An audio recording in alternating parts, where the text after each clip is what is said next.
Location: Tallgrass Prairie National Preserve, Kansas.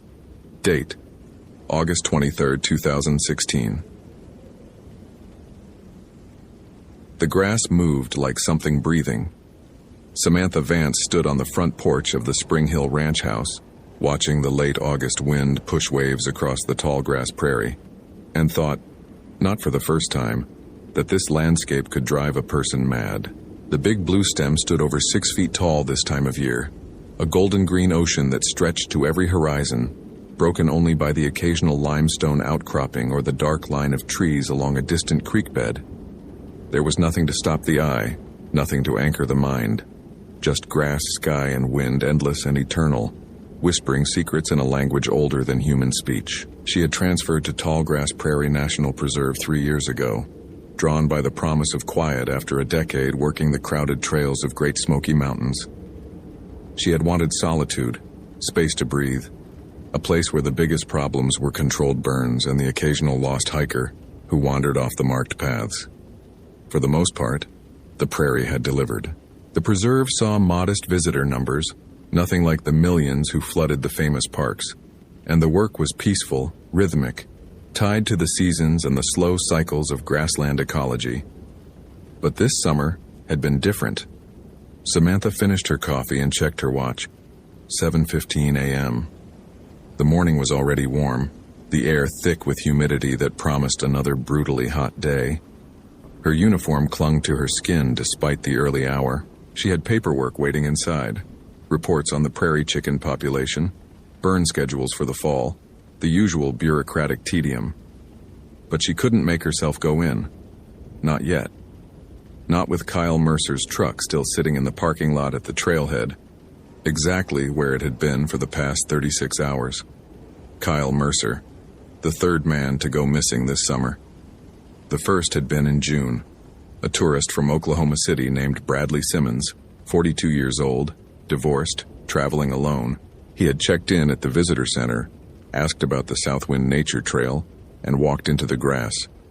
His rental car sat in the lot for 3 days before anyone thought to report him missing. Search teams found nothing. No body, no belongings, no sign of where he had gone or what had happened. The official report listed him as a missing person, case ongoing. The second was in July. A local man named Travis Ward, 28, recently separated from his wife. He had told his brother he was going to the preserve to clear his head. His truck was found at the scenic overlook near the bison pasture. Like Bradley Simmons, Travis Ward had simply vanished. The grass had swallowed him whole.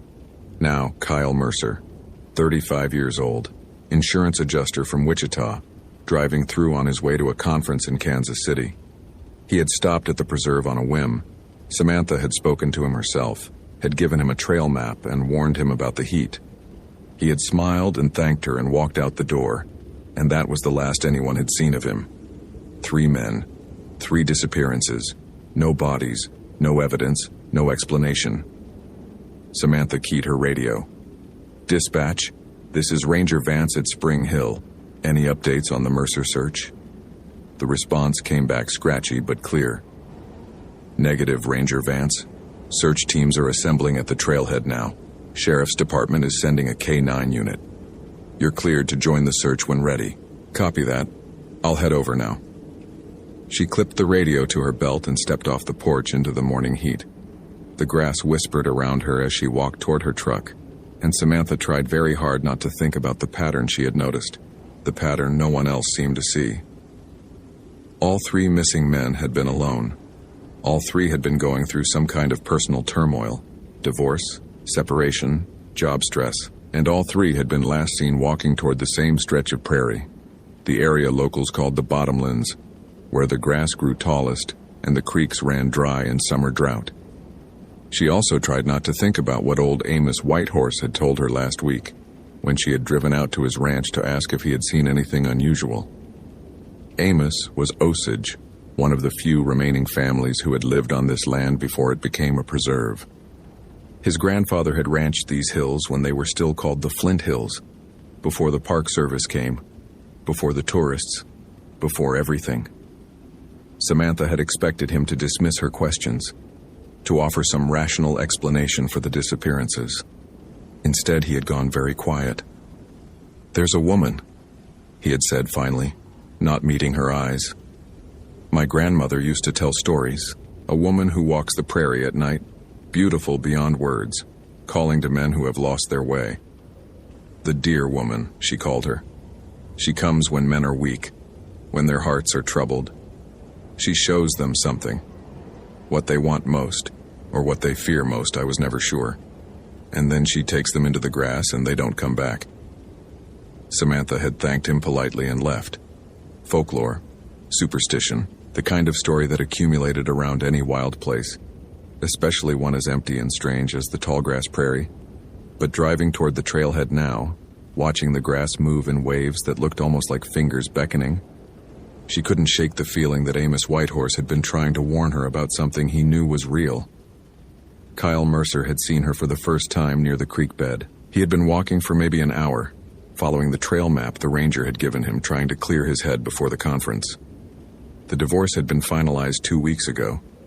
15 years of marriage, gone.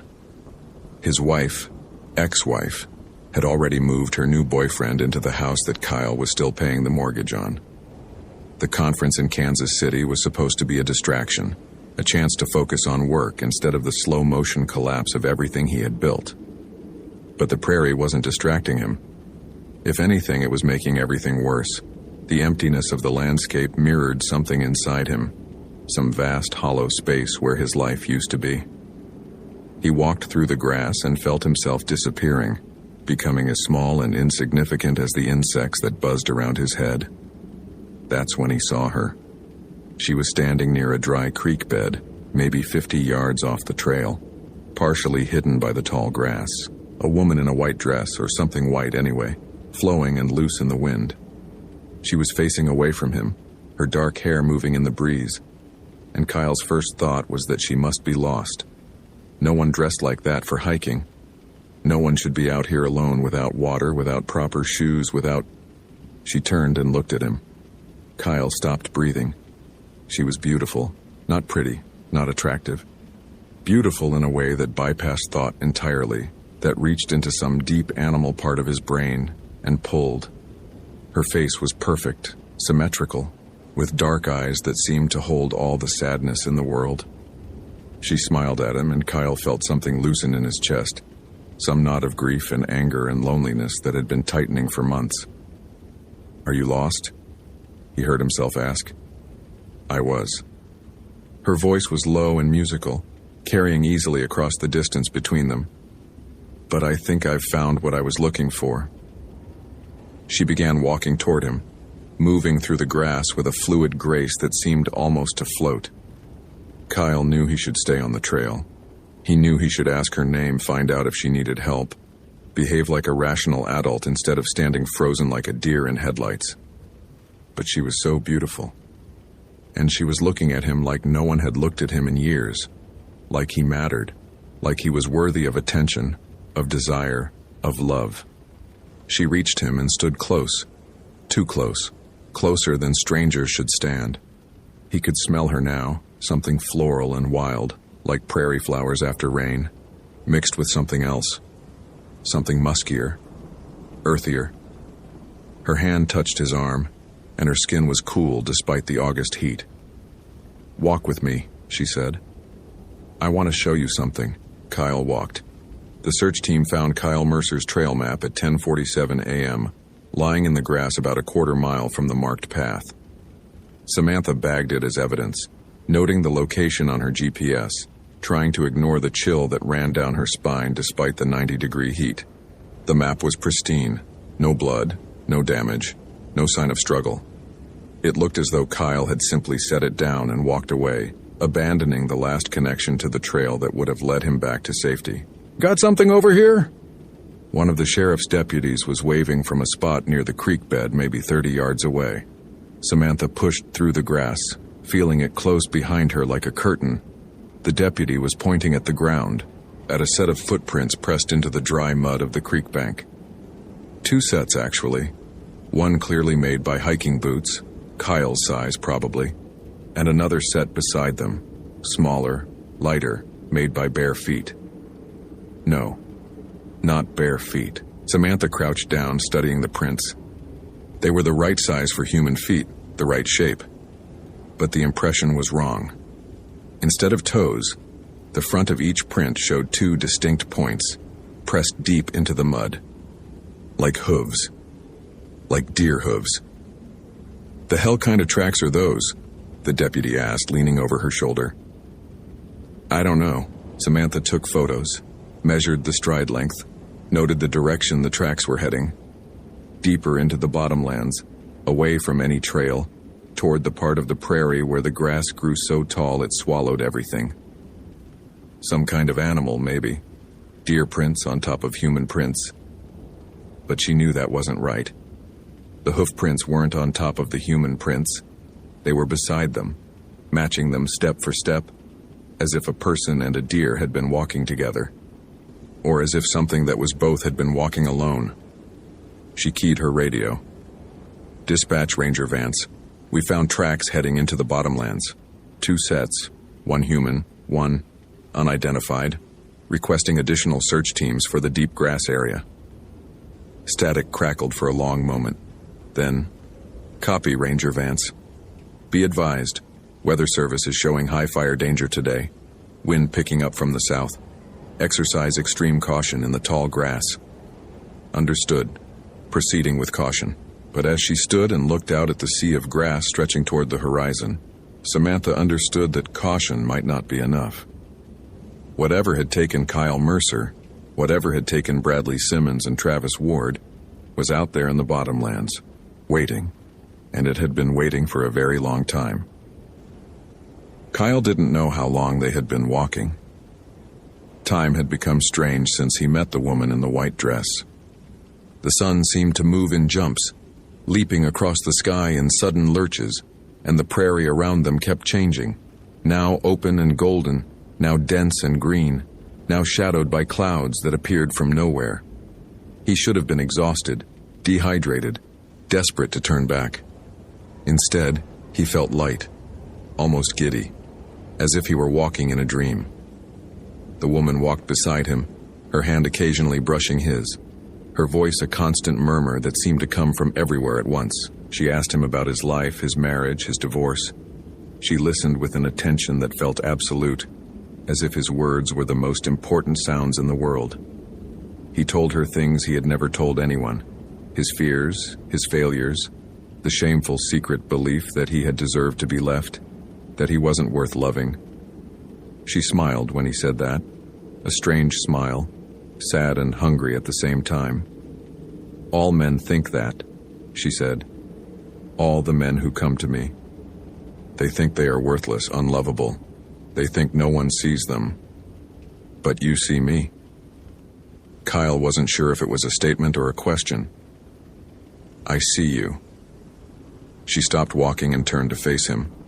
They were deep in the grass now, so deep he couldn't see the sky. Couldn't see anything but the golden stalks pressing close on all sides and her face. Her impossible face. Her dark eyes that held something ancient and patient. "I see what you are. Do you want to know what that is?" Kyle nodded. He couldn't have spoken if he tried. She leaned close enough to kiss, and whispered in his ear. He looked down. Her feet were wrong. Where bare feet should have been, he saw hooves, delicate, cloven, like a deer's, half hidden in the grass. And suddenly he understood. He understood what Amos Whitehorse's grandmother had known, what the old stories tried to warn about, what happened to men who followed beauty into the tall grass without asking where it led. "What are you?" His voice came out as a whisper. She smiled, showing teeth that were just slightly too sharp. "I am what has always been here," she said. "I am what waits for men who take without asking, who want without deserving. I am the judgment you have been running from your whole life." Kyle tried to run, but the grass had closed around him, pressing tight, holding him in place, and the last thing he saw was her face changing, still beautiful, still terrible, still smiling, as the prairie swallowed him whole. Samantha found him 3 hours later. He was sitting in a small clearing deep in the bottomlands, his back against a limestone boulder, his eyes open and staring at nothing. He was alive. She checked for a pulse immediately, called it in on the radio, but he wouldn't respond to his name, wouldn't respond to touch, wouldn't respond to anything. He just sat there, staring, his lips moving in words she couldn't hear. She leaned close, trying to make out what he was saying. "She showed me," Kyle whispered. "She showed me what I am." Kyle, can you hear me? I'm Ranger Vance. You're safe now. Help is coming. His eyes focused on her for the first time, but there was something wrong in them, something broken in a way that couldn't be fixed. "You're a woman," he said. "She doesn't take women. Women are safe from her. But the rest of us..." His voice trailed off into something that might have been a laugh or might have been a sob. "The rest of us are just waiting our turn." The medevac helicopter arrived 20 minutes later. Kyle Mercer was airlifted to a hospital in Wichita, where he was admitted to the psychiatric ward with what the doctors called acute dissociative disorder of unknown origin. He would spend the next 3 months there, slowly relearning how to speak, how to eat, how to be a person. He never told anyone what he saw in the grass, but sometimes, late at night, the nurses heard him whimpering in his sleep, repeating the same words over and over. "She showed me. She showed me what I am." Samantha drove out to Amos Whitehorse's ranch that evening. The old man was sitting on his porch, watching the sunset paint the prairie in shades of gold and red. He didn't seem surprised to see her. He just nodded toward the empty chair beside him and waited. "I found him," Samantha said. "Kyle Mercer. He's alive. But not whole." "No, not whole." They sat in silence for a while, watching the grass move in the evening wind. Finally, Samantha asked the question that had been burning in her mind all day. "The dear woman. How do you stop her?" Amos was quiet for a long time. When he spoke, his voice was heavy with something that might have been grief. "You don't," he said. "She's not something to be stopped. She's something to be understood. My grandmother said she was old when the grass first grew here, old when the buffalo covered these hills like a brown sea. She's part of the land, part of the balance. The balance? Men who hurt women, men who take without giving, who use without caring. The dear woman finds them. She shows them what they are, the truth they've been hiding from. Some of them survive the seeing. Most don't." He looked at Samantha with eyes that held generations of knowing. The ones who disappear, the ones who don't come back. My grandmother said they become part of the grass. Their bodies feed the roots, and their spirits walk with her. Forever. Samantha thought about Bradley Simmons, divorced, traveling alone. Travis Ward, separated from his wife. Kyle Mercer, fresh from a broken marriage. All of them men at the edge of something, men carrying guilt or anger or shame. All of them drawn to the same stretch of prairie, the same deep grass, the same beautiful woman who waited where the paths ended.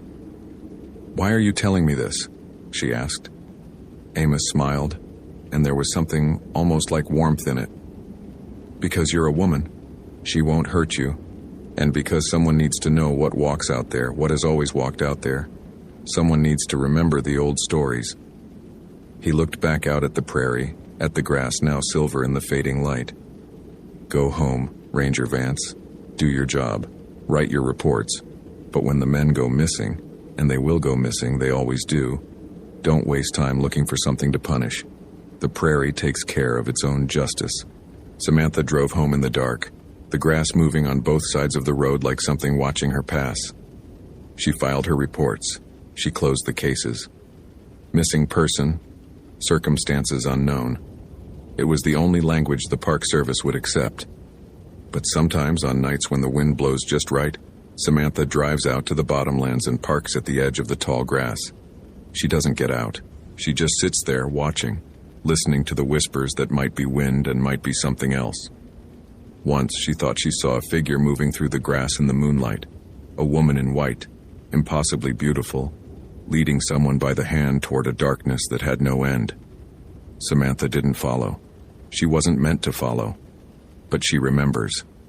And when the next man disappears, and there will be a next man, there always is, she will know what happened, even if she can never say it. The deer woman walks the tall grass prairie, and she is always hungry.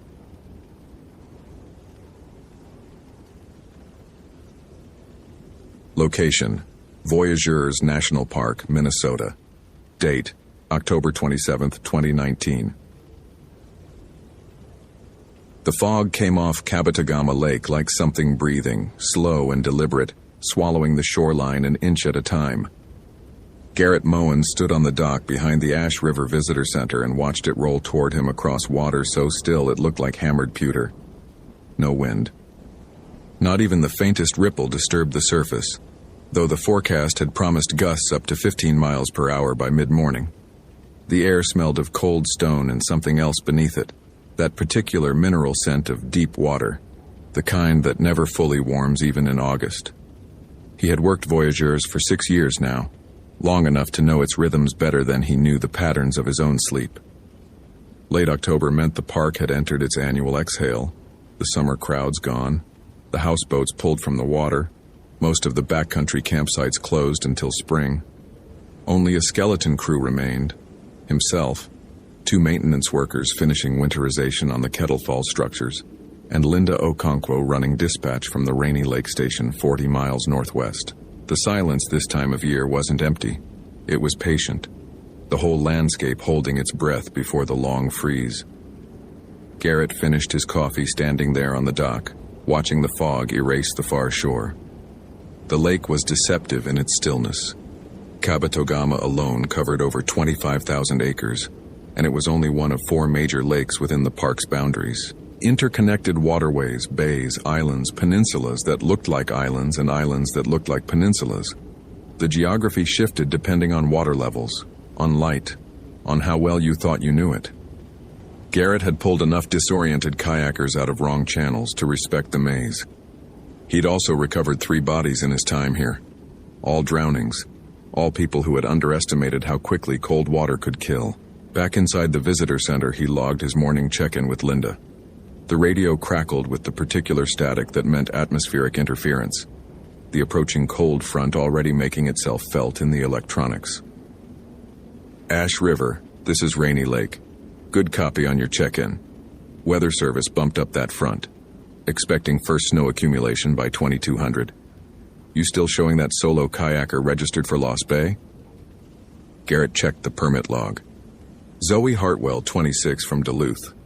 She'd registered the previous afternoon for a day paddle to Lost Bay and back, listed her expected return time as 1600 hours. Affirmative.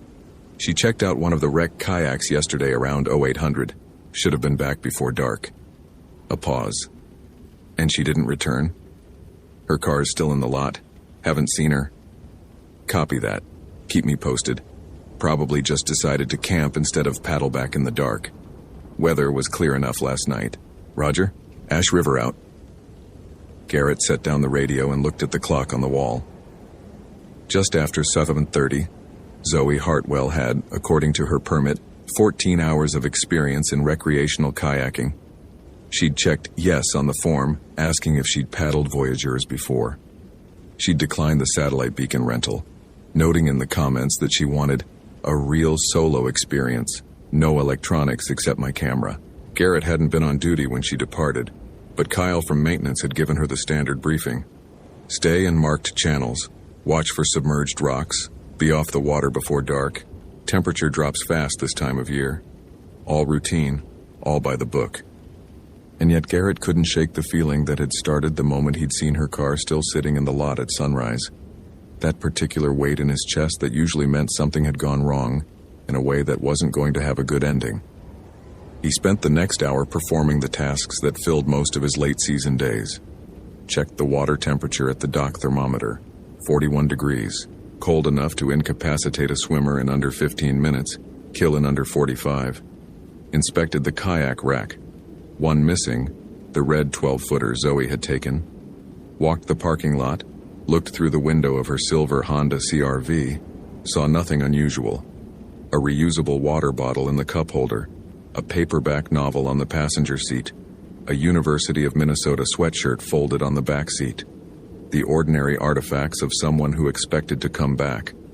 The fog had thickened while he worked, reducing visibility to perhaps 100 yards. The lake had vanished entirely. Garrett could hear it, the soft lap of water against the dock pilings, but he couldn't see it. This wasn't unusual for late October. Fog formed when warm lake water met cold air, and the temperature differential this week had been significant. Nothing to worry about. Nothing that couldn't be explained. Still, he found himself standing at the water's edge again, listening. The silence was wrong. He couldn't identify why at first, and then it clicked. No birds. Not a single goose honking. No ravens calling from the pines. No woodpecker drumming in the distance. Just the water, lapping with a rhythm that seemed almost deliberate, and the fog breathing around him. Probably the pressure change from the front, he told himself. Animals sensed weather shifts before humans did. The birds had gone to shelter. He went back inside and radioed Linda. "Rainy Lake, this is Ash River. I'm going to take the patrol boat out to Lost Bay, check on our missing kayaker. Visibility's low but manageable." "Copy, Ash River. Check in every 30. Be careful out there. That fog's not supposed to lift until the front passes." Zoe had known she was making a mistake the moment the fog rolled in, but by then it was too late to do anything about it. She'd woken that morning in her tent on the small island she'd found. Not a designated campsite, but a flat patch of rock and pine that seemed safe enough for one night. The plan had been simple. Break camp at first light, paddle the 4 miles back to Ash River, be in her car by noon. Easy. She'd done similar trips a dozen times on Lake Superior, and Kabetogama was gentler, more sheltered. No reason to worry. But the fog had come in while she'd slept, and when she unzipped her tent at 6 a.m., the world had been erased, white in every direction. She couldn't see the water 15 feet below her campsite. She couldn't see the trees she knew stood just behind her tent. For a long moment, she had the disorienting sensation that her little island was floating, untethered, drifting through an endless pale void. She checked her phone. No signal, as expected. She'd known there wouldn't be coverage out here. That was part of the appeal. A day away from the constant noise, the notifications, the demands. Just her and the water and the silence. The silence, though. It pressed against her ears like something physical. No wind, no birds. No sound at all except her own breathing and, somewhere below the fog, the faint slap of water against stone. She'd camped alone before and never minded the quiet. This was different. This quiet had weight. She ate a granola bar and waited. Fog burned off. Everyone knew that. The sun would rise, the air would warm, visibility would improve. She just had to be patient. By 8 o'clock, the fog had thickened. By 9, she couldn't see her own kayak pulled up on the rocks 20 feet away. By 10, she heard the splashing. It came from the water below, rhythmic, steady, like someone swimming. Zoe stood at the edge of her little rock shelf, peering down into the white nothing, and called out, "Hello? Is someone there?" The splashing stopped. Silence, thick and absolute. That terrible pressing silence that seemed to swallow her voice before it could travel more than a few feet. Then from somewhere out in the fog, a woman's voice. "Help me!" Zoe's heart lurched. "Hello? Where are you? Are you hurt? Please." The voice was strange. Not quite right in its cadence, the syllables spaced too evenly. "Please help me. I'm in the water." "Okay, hold on. I'm coming. Keep talking so I can find you." She scrambled down the rocks toward her kayak, her foot slipping once on moss she couldn't see. The fog was so thick now that she navigated by touch, hands finding the cold plastic of the hull, dragging it toward the water's edge. "Hello?" she called again. "Keep talking." Nothing. The voice had stopped. Zoe stood there, knee-deep in water so cold it burned, holding the kayak's bowline, straining to hear. The lake was absolutely still. No ripples, no movement. If someone had been swimming out there, there would be ripples. She waited a full minute. 2. The cold crept up her legs, numbing her calves, her knees. She should get out of the water. She should go back to her tent and wait for the fog to clear. Help me. The voice again, but now it came from a different direction. Behind her toward the interior of the island, where there was no water at all. Zoe froze. The fog swirled around her like something alive. "Please," said the voice from the trees. "I'm so cold." Garrett piloted the patrol boat at dead slow, the fog pressing against the windshield like wet cotton. His GPS showed him 300 yards from the entrance to Lost Bay, but he could see nothing except gray-white murk and the occasional dark shape of a rock outcropping sliding past. He'd made this trip hundreds of times. He could navigate these channels in his sleep. But the fog had a way of making familiar water feel alien, and he found himself checking the depth finder more often than necessary, watching for the submerged boulders that lurked in the shallows. The radio crackled. "Ash River, this is Rainy Lake. Status check." "Rainy Lake, I'm approaching Lost Bay now. Visibility approximately 50 feet, holding steady. No sign of the kayaker yet." "Copy. Weather service now showing the front accelerating. Snow expected by 1800 instead of 2200. Recommend you conclude your search by 1600. Understood. Ash River out." He entered Lost Bay and cut the engine, letting the boat drift while he listened. Lost Bay was a misnomer. It wasn't lost at all, just remote, accessible only through a narrow channel that most casual paddlers missed. The Ojibwe had called it something else, a name Garrett had heard once from an elder at a cultural center presentation, and couldn't quite remember now. Something that translated roughly to the water that watches. The silence here was absolute. No engine noise, no birds, no wind. Just the soft slap of water against the hull, and somewhere in the fog, the drip of condensation falling from pine branches. "Hello?" Garrett called out. "Zoe Hartwell? Park Service, can you hear me?" His voice disappeared into the fog. No echo. No response. Just that thick, waiting silence. He restarted the engine and continued deeper into the bay, scanning the shoreline, what little of it he could see, for any sign of a red kayak, a tent, a person. The fog played tricks on his eyes, shapes forming and dissolving at the edge of visibility. Twice he was certain he saw someone standing on the rocks, and twice the shape resolved into a dead tree or a boulder as he drew closer. The water beneath the boat was dark. The depth finder showed 40 feet, then 60, then, for one strange moment, nothing at all, as if the lake floor had simply ceased to exist. Then the reading snapped back. 72 feet. Kabatagama didn't go that deep. He checked the equipment, found nothing wrong, and decided the fog was interfering with the sonar. That was when he heard the voice. "Garrett." He spun toward the sound, heart hammering. It had come from the port side, out in the fog, close. A woman's voice, but not Zoe Hartwell. He'd never met her, wouldn't know her voice. This voice he knew. "Garrett, I found her."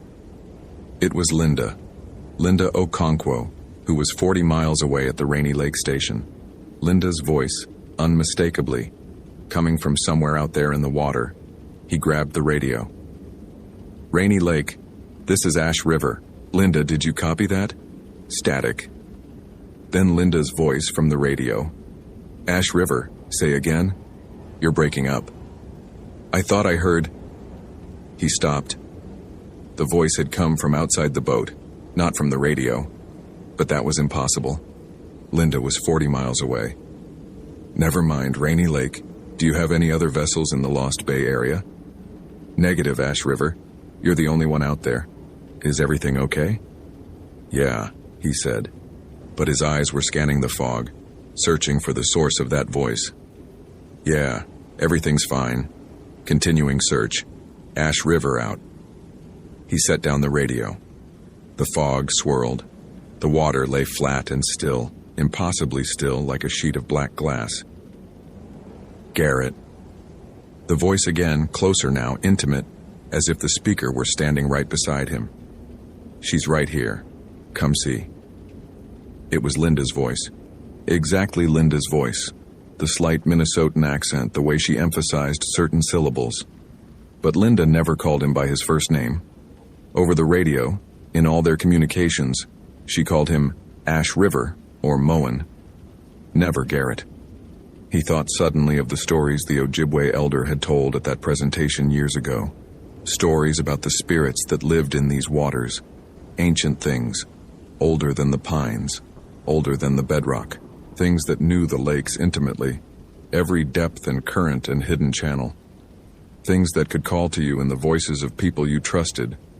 Things that pulled you under and never let you surface. The elder had shown slides of the pictographs, red ochre paintings on cliff faces throughout the region, some over 1,000 years old. Serpentine shapes with horned heads and spiked tails. The underwater panther, Mishipeshu. The Ojibwe had paddled these waters for generations, and they had rules. Never boat alone. Never answer a voice from the lake at night. Never look too long at still water. Garrett had smiled politely at those stories. He was a park ranger, a professional. He dealt in GPS coordinates and water temperature readings and practical search protocols. He didn't believe in spirits, but here, now, in the fog, with something calling his name in Linda's voice. She's drowning, Garrett. The voice came from the water itself now, from directly below the boat. She's so cold, you have to help her. He looked down. The water was black and still and absolutely flat, and something was looking back at him. Not a face. Not exactly. Just an awareness, a presence, a vast cold intelligence regarding him from the depths with patient, ancient interest. The water hadn't rippled once. Garrett's hands were shaking as he restarted the engine. Zoe ran. She didn't know what she was running from exactly. The voice had gone silent, the fog showed her nothing, but something deep in her hindbrain, some ancient instinct from before humans had words, screamed at her to move. She crashed through underbrush she couldn't see, branches scraping her face and arms, her foot catching on a root and sending her sprawling. The fog pressed down on her like a physical weight. She scrambled to her feet and kept moving, no direction in mind, just away. Away from the water, away from the voice that had known her name, even though she hadn't told anyone her name out here. Not out loud, not once. Zoe. She stopped. The voice came from directly in front of her. Zoe, it's okay. I'm here to help. A shape in the fog. A figure standing perhaps 10 feet away, features obscured by the white murk. Tall, still, waiting. Who are you? Her voice came out as a whisper. I'm a ranger, the figure said. I've been looking for you. You're lost. I can help you get back. Relief flooded through her. Warm, overwhelming, nearly buckling her knees. A ranger. Of course, they would have noticed she hadn't returned. They would have sent someone. She took a step toward the figure. That's right, the voice said. Come here. Come closer. Another step. The fog shifted, and for just a moment she caught a clearer glimpse of the shape. The proportions were wrong. The limbs too long. The head tilted at an angle no human neck could achieve. Come closer, Zoe. I'm here to help. She ran, back toward the water, because there was nowhere else to go, because the kayak was her only chance. The fog swallowed her, released her, swallowed her again. She couldn't see, couldn't breathe, her lungs burning and her heart slamming against her ribs. The ground sloped downward. She was getting close to the shore. She burst out of the trees and saw her kayak, still there, still waiting at the water's edge. The fog over the lake had thinned slightly. She could see perhaps 30 feet of flat black water before the white curtain closed again. She grabbed the bowline, dragged the kayak into the shallows, climbed in, grabbed the paddle, and stopped. There was something in the water. Just at the edge of visibility, a shape moved beneath the surface. Large, sinuous, circling her with slow, deliberate patience. Zoe sat frozen, paddle raised, unable to move. The shape completed one circuit, then another. She could see it more clearly now as it rose toward the surface. Not a fish, not a wave, but something with mass and intention and terrifying grace. It surfaced. Not a face. Not exactly. But eyes, certainly. Eyes that held intelligence older than the lake, older than the bedrock, older than the glaciers that had carved these waters. Eyes that looked at her and knew her completely, knew every fear she'd ever had and found them uninteresting. The water hadn't rippled once. "We've been waiting for you," the lake said, in her mother's voice. "We've been waiting so long," Zoe screamed. Garrett found the kayak at 14:23 hours drifting empty in the center of Lost Bay. The paddle floated nearby. Zoe Hartwell's life jacket was still clipped inside the cockpit, unused. He searched until the snow started falling. He searched until Linda ordered him back, her voice tight with worry over the radio. He searched until the cold made his hands stop working and the visibility dropped to zero, and the lake lay around him, flat and black and utterly silent, like something waiting. They never found Zoe Hartwell's body. The official report listed presumed drowned, circumstances undetermined. The water temperature, Garrett wrote, would have caused incapacitation within 15 minutes and death within 45. She had not been wearing her life jacket. She had likely fallen from the kayak during the fog event and been unable to climb back in. He didn't write about the voice he'd heard, calling his name in the fog. He didn't write about the shape he'd seen beneath the boat, that vast, patient intelligence regarding him from the depths. He didn't write about how, just before he'd fled Lost Bay, he had looked back and seen the water move. Not rippling, not waving, just shifting, rearranging itself, as if something enormous had rolled over in its sleep, deep below the surface and settled back into stillness. Garrett requested a transfer 2 weeks later. Arizona, Nevada, Utah, anywhere without lakes, anywhere the water didn't watch. His request was denied. Budget cuts. He returned to Voyageurs the following spring, when the ice melted and the water opened up again, black and still and waiting. Some nights when the fog rolled in, he heard voices calling from the lake. Voices he recognized, voices he trusted. He never answered. But sometimes, standing on the dock in the early morning, he looked out at the flat water and saw something looking back. Something that remembered him. Something that was patient. Something that knew, eventually, everyone came to the water. And the water was deep. And the water was cold. And the water never forgot.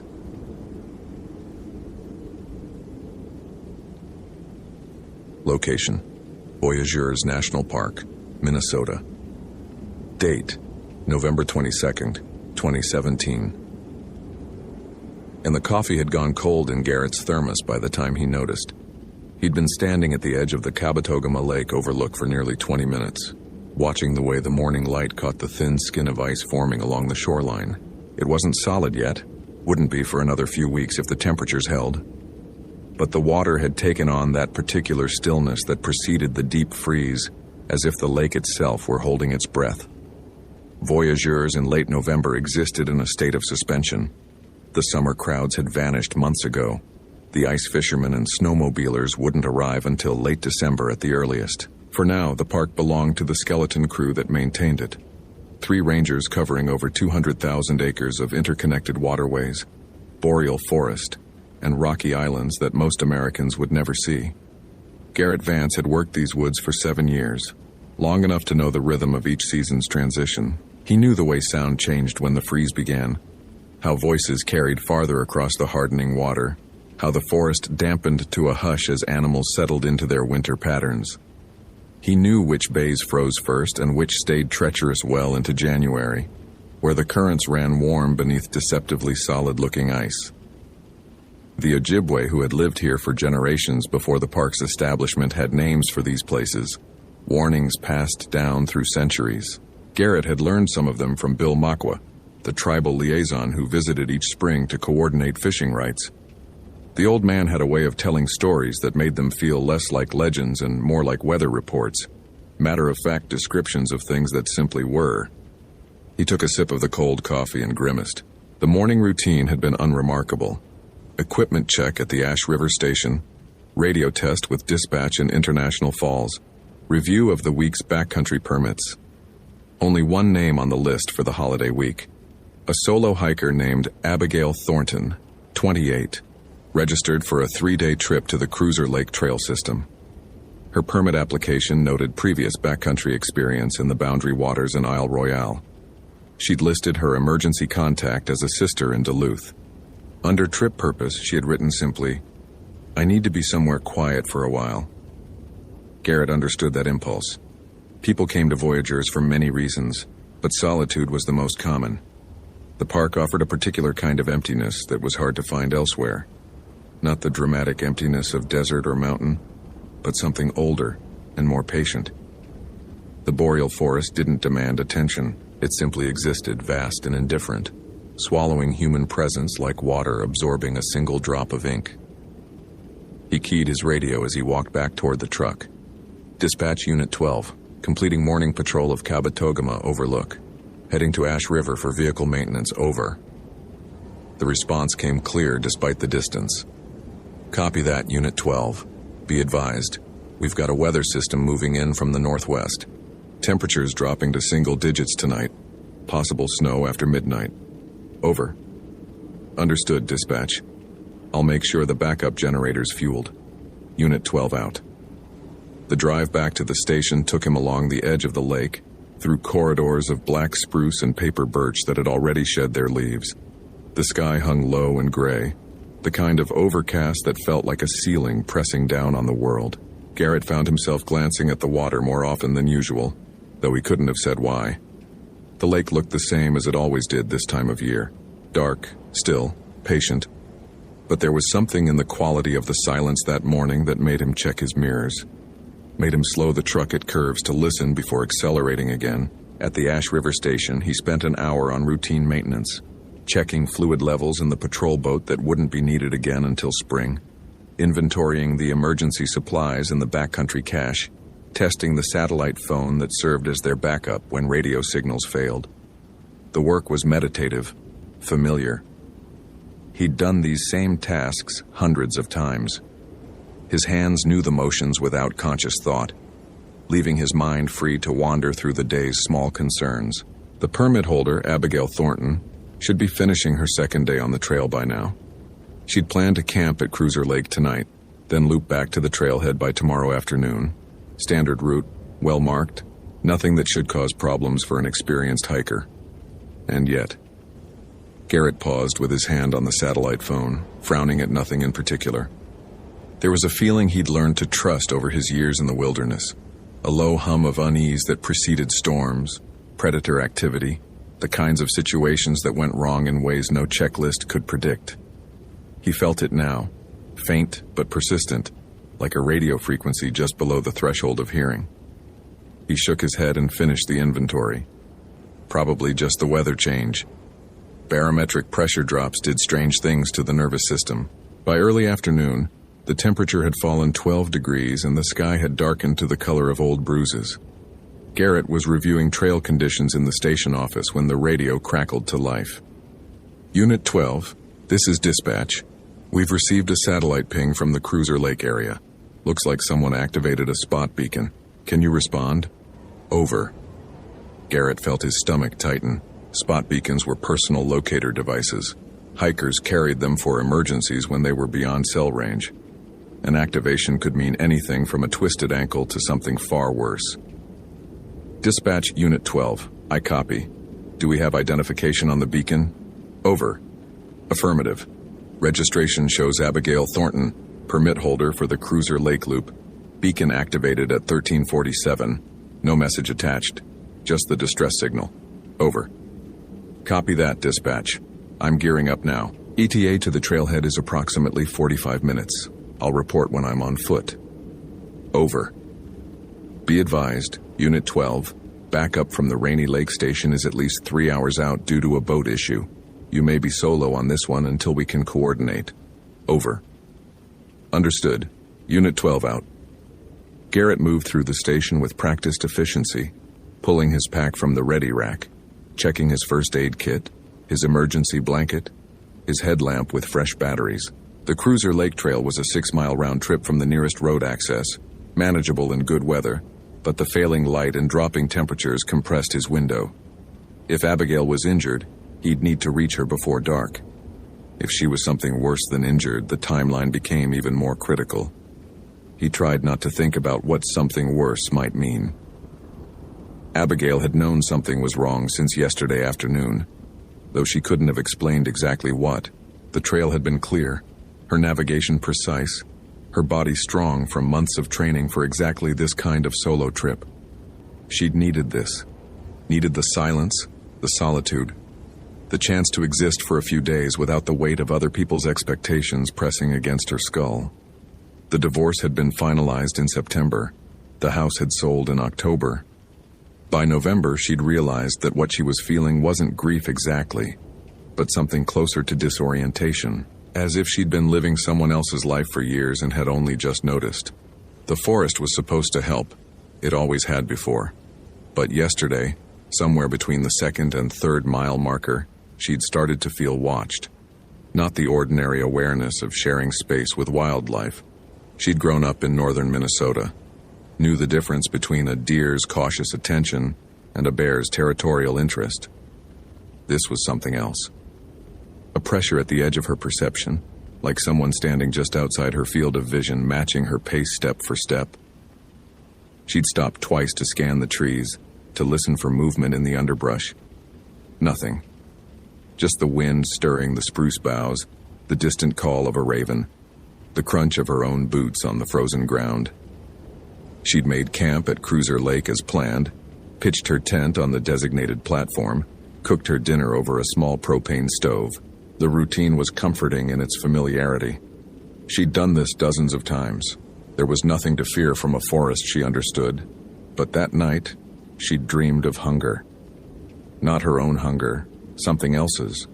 A vast, aching emptiness that had no bottom, that consumed and was never filled.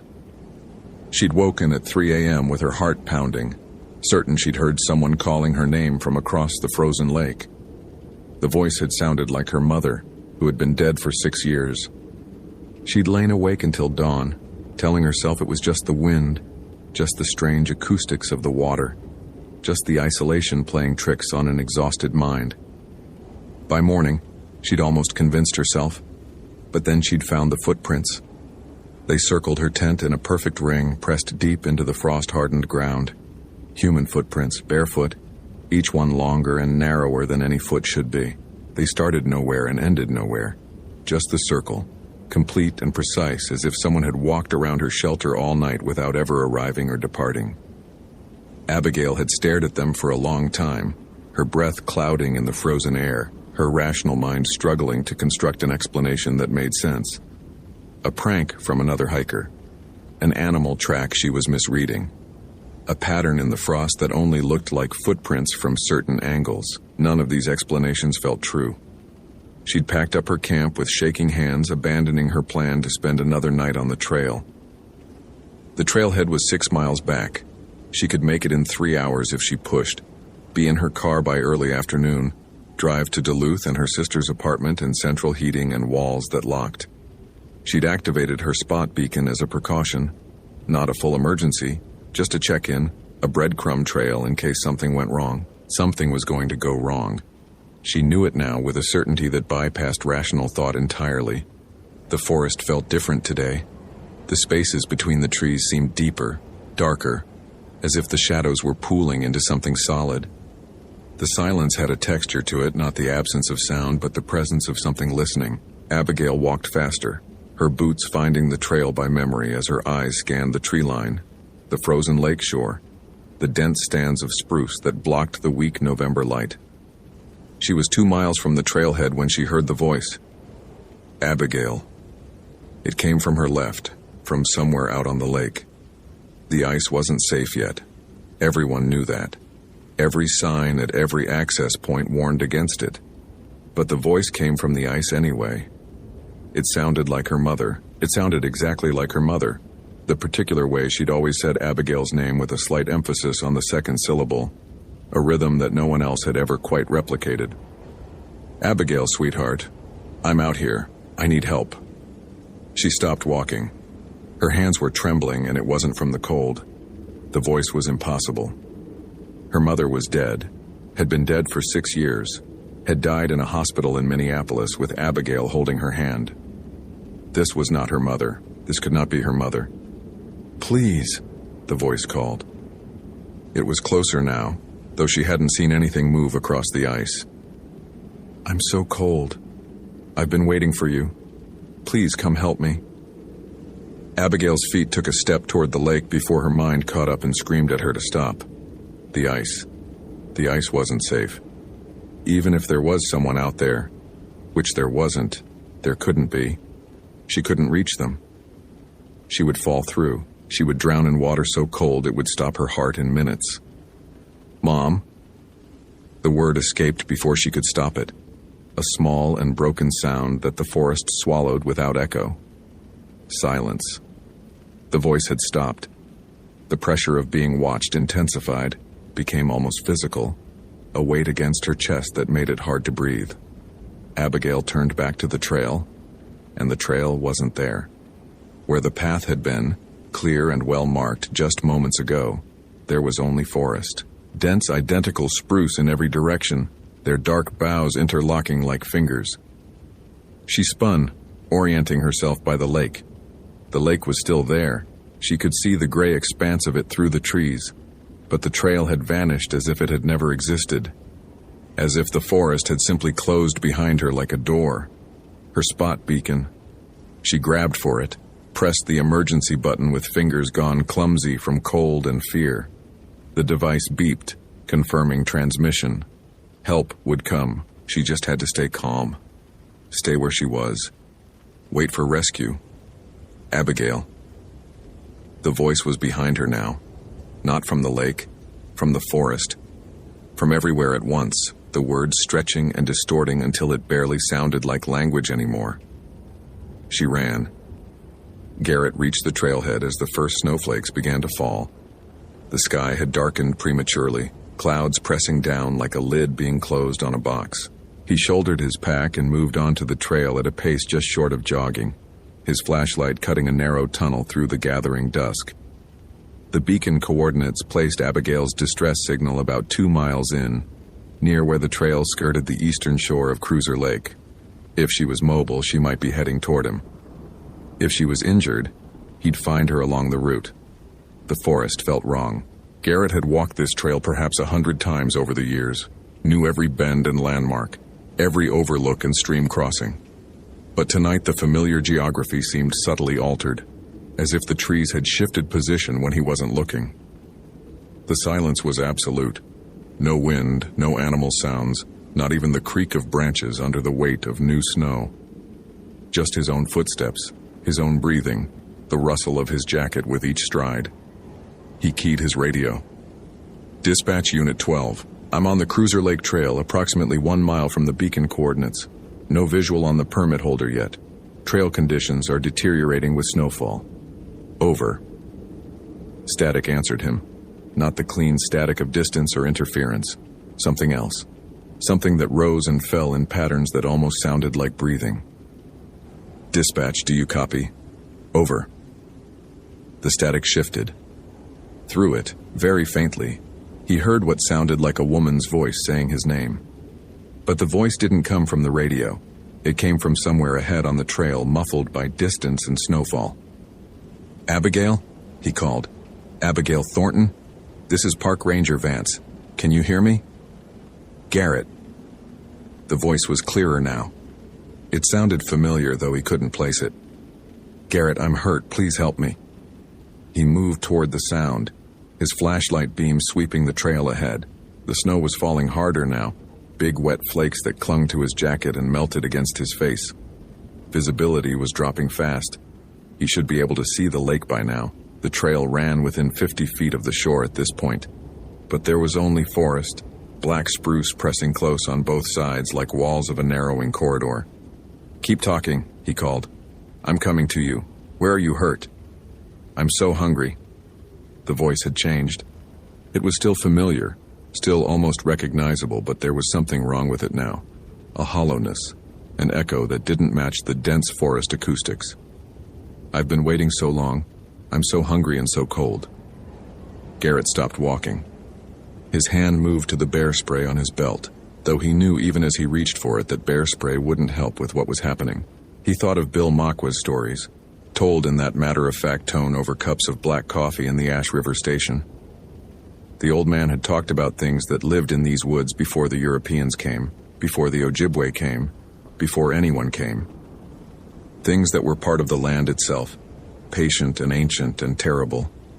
Things that wore hunger like a skin. "You're not Abigail," Garrett said.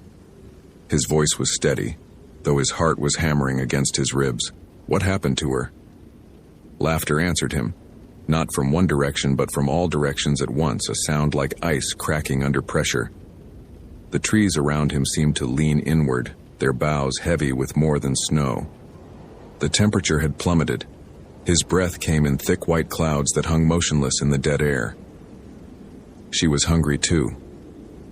The voice was everywhere now, sourceless and vast. They all are at the end. When the emptiness grows large enough, they finally understand. They finally see what I see. A world made of mouths, all of them starving, all of them reaching for something that will never fill them. Garrett's flashlight flickered. In the strobe of failing light, he saw something standing at the edge of the beam. Tall, too tall. Its proportions wrong in ways his mind refused to process. For a single frozen moment, he met its eyes and felt the hunger inside them, an absence so profound it threatened to pull him in like a current. Then the light steadied and it was gone. Abigail. He was running now, following the trail by instinct and desperation, crashing through underbrush that tore at his jacket and pants. "Abigail, where are you?" He found her in a clearing that shouldn't have existed. She was sitting with her back against a boulder, her knees drawn up to her chest, her eyes wide and unblinking. Frost covered her exposed skin, glittered in her hair, but she was alive. He could see her breath, shallow and rapid, clouding in the frozen air. She didn't react when he approached, didn't seem to see him at all. "Abigail, I'm Ranger Vance. I'm here to help you." He knelt beside her, checking her pulse, thready but present, her pupils, responsive but unfocused. Hypothermia, maybe. Shock, definitely, but something else too.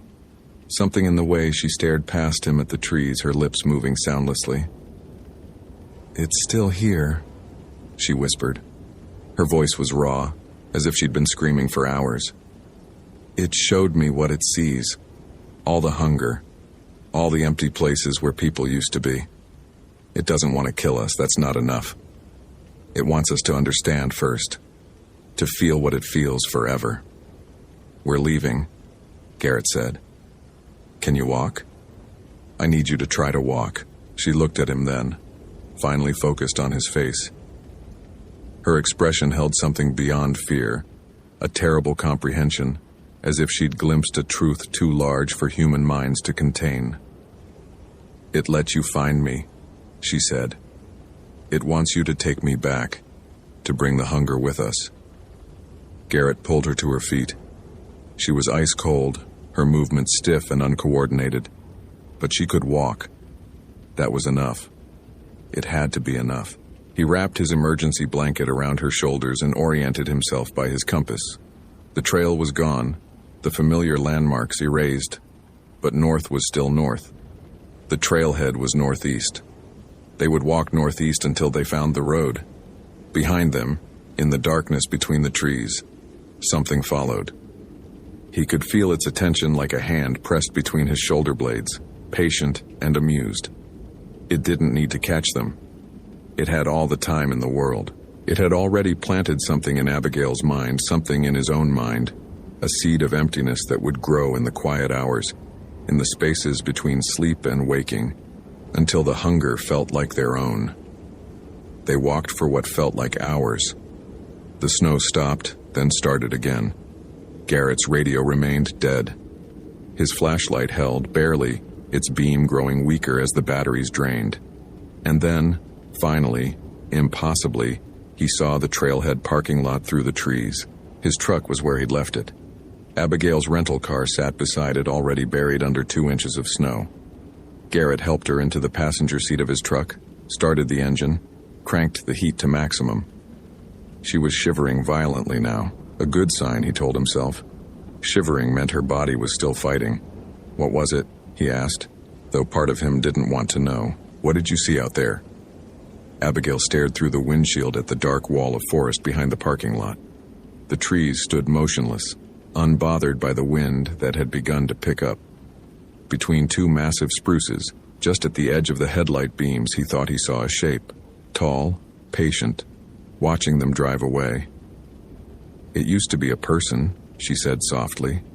A long time ago.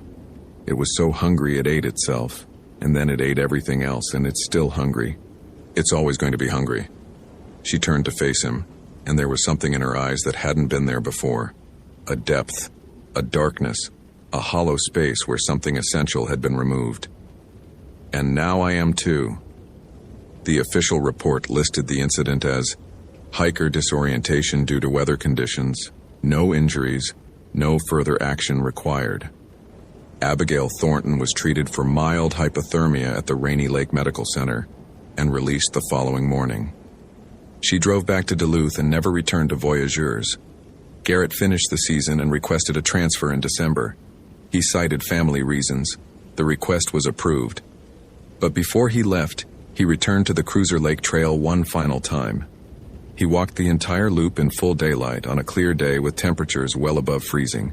The trail was exactly where it should be. The landmarks were familiar. The forest sounded normal. Birds, wind, the distant cry of a loon on the water. At the clearing where he'd found Abigail, he stopped. The boulder was there, real and solid and ordinary. No footprints in the soil. No sign that anything unusual had ever occurred. But as he turned to leave, he heard it, faint, distant, from somewhere out on the frozen lake. Garrett. His mother's voice. His mother, who had died when he was 17, who had called him by his full name when she was angry, and by a nickname when she was proud. His mother's voice, impossible and perfect, drifting across the ice. I've been waiting, sweetheart. I'm so hungry. Please come help me. Garrett walked back to his truck. He didn't run. He didn't look back. He drove south that afternoon and didn't stop until he reached Des Moines, where the trees were smaller and the forest had edges and the winters were gentle enough that nothing ancient ever woke from its long, patient sleep. Some nights, he still dreams of hunger. Not his own. Something else's. Vast and cold and eternal, waiting in the space between the trees where no trail leads and no search party follows. He wakes with his stomach aching, with an emptiness no meal can fill. He tells himself it will fade. He tells himself he left it behind in those northern woods. But sometimes, in the quiet moments before dawn, he hears a voice calling his name from very far away. And each time it sounds a little closer.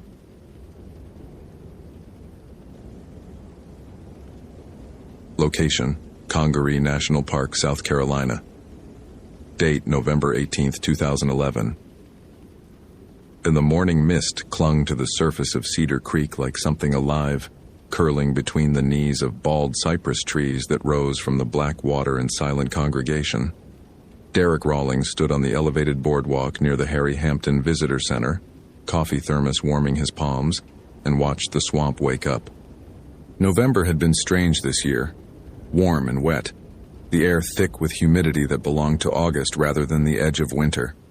The forecast called for storms by evening, a system pushing up from the Gulf that would drop several inches of rain on ground already saturated from weeks of flooding.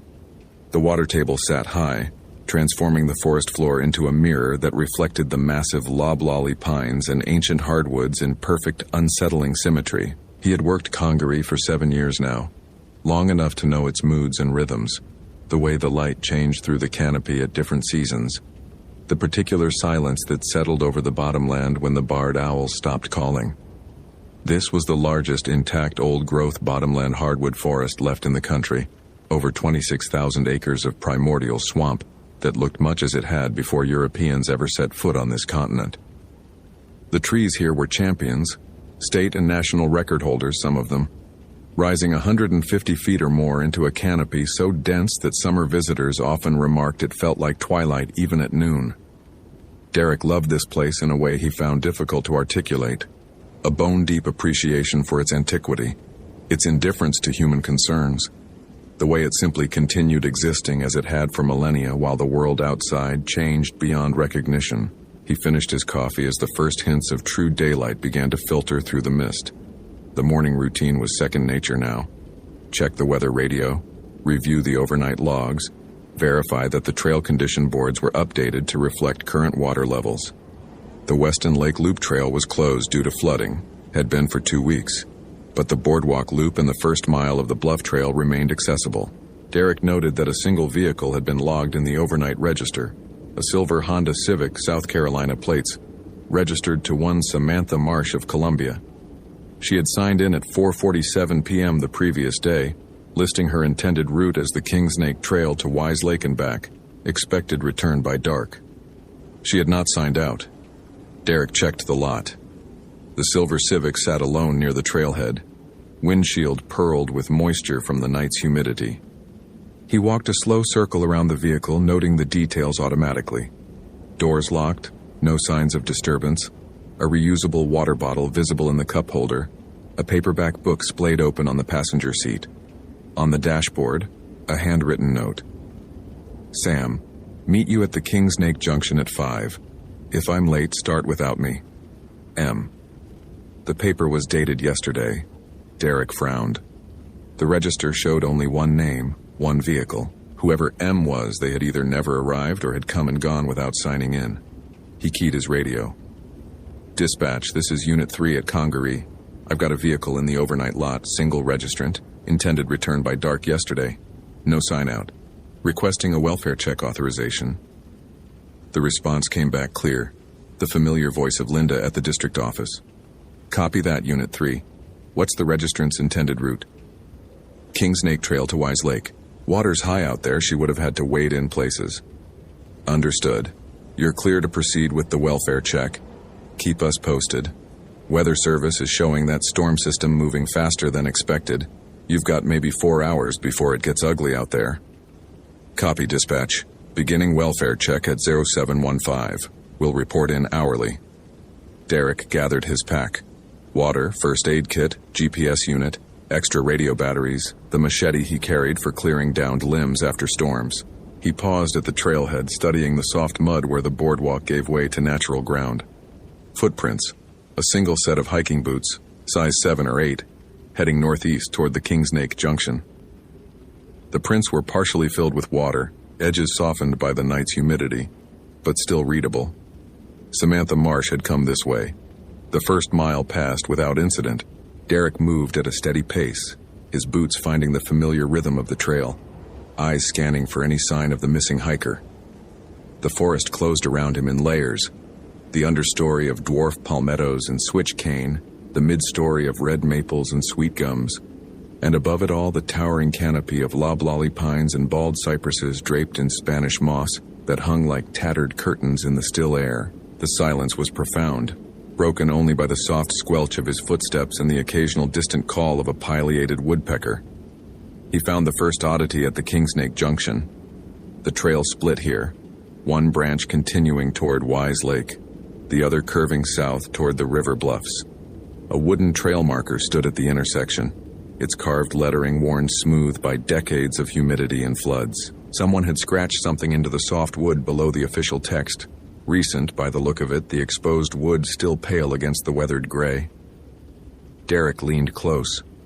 3 words, gouged deep with what might have been a car key or a pocket knife. Wrong way back. He photographed the vandalism with his phone, frowning.